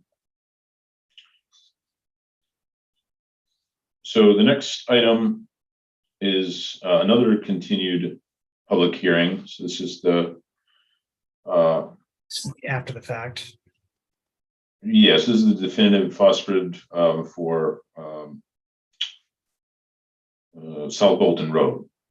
And I believe from our conversation earlier, Todd, this also needs to be continued because we just received the environmental impact report yesterday or today, and we need a little bit of time to go through that before we can discuss further. Yeah, this is, I'm sorry to interrupt. The EIA is a rather substantive document and it warrants more time than I was able to dedicate to it just simply today since it was submitted. But it should be ready for the next available meeting. We could either continue that as well to the 8th, or we could, it would be tough to push that to the 25th because we already have some meaty discussion items there. So I would advise continuing that to the 8th as well, in light of the items that we've discussed here tonight already. Is there any way, this is Jeff Massa, to is fit it in on the 25th? Is the only reason I ask is because conservation is pretty much all set, and on the 24th we should be done with conservation. So I didn't know it's possible. I also don't even know when the tree warden discussion was if that's it either. So maybe it doesn't matter. Not to worry. In terms of Having a 1 day difference between conservation wrapping up and the possibility of getting the EIA item from the phosphid wrapping up, that's actually very closely together, and those are concurrent processes. So that's really not as large an issue, I wouldn't stress. okay. Is there a date set for the tree warden yet, or? I know you- haven't heard of anything yet. I have spoken with Mr. Case today, but it was only briefly, and he didn't talk about scheduling with me today. So I can reach out to him, or you can reach out. We can both try to reach out to him and see what day works best for him. Okay, and I just want to verify because I just want to make sure I understand correctly. Does that impact the tree warden specifically? No, Does that no. impact voting on? No. approving this? Those are peas and carrots, my good sir. Those are completely separate items. Just The wanted to make environmental sure. impact analysis, that's a different discussion than anything Mr. Case would have to be Yeah. concerned in that. Yeah, I understand that piece. Sure. Yeah, I'm sorry it took so long to get that. Oh no, everything moves slow. it's Oh. quite all right. It's also getting pretty late, so no worries. Yep. Okay. All right. So I guess February 8th it is. 1 month. I will make a motion to continue the definitive subdivision plan for Phosphid for Assessor's Map 2C Parcel 23 on South Bolton Road until February 8th. Second. Second, Todd, did you say that you had something from the tree warden? Oh no, not yet. Sorry to- No, he just reached out to me Okay. and let me know. Yeah, sorry Oh, about that. sorry. Apologies. That's quite Sorry to interrupt. So, in light of the second on the motion, I will hold a roll call. I'll begin with Pete. Aye. Eric, Aye. James, Aye. Bob, aye. and Michael. Aye. Very good. With that, motion carries. All right. Thanks a lot, guys. Yeah, we will see you on the 8th, good sir. Yep.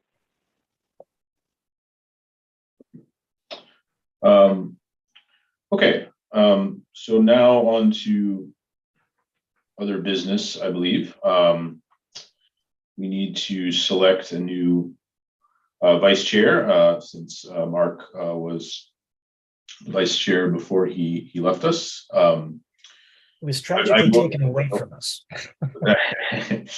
I will note that I'm going to be unavailable the second scheduled meeting in February on the February 22nd. So just both Todd, for your knowledge, and anyone going to be the vice chair, if there is a meeting on that date, you would need to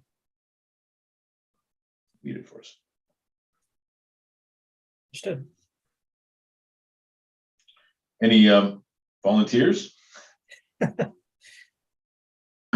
Mike, are you interested? I know, basically the vice chair is a feeder program. I know you weren't really interested in going towards chair, but I would say either you or James are next in line. I'm out. Like, I can't do it, so don't look at me. I mean, I can do it if we need. All right, I make a motion that we make Michael Gore vice chairman. Second, Very good. With that in mind, I will hold roll call. I'll begin with Pete. Aye. Eric, Aye. James, Aye. Bob, aye. and Michael.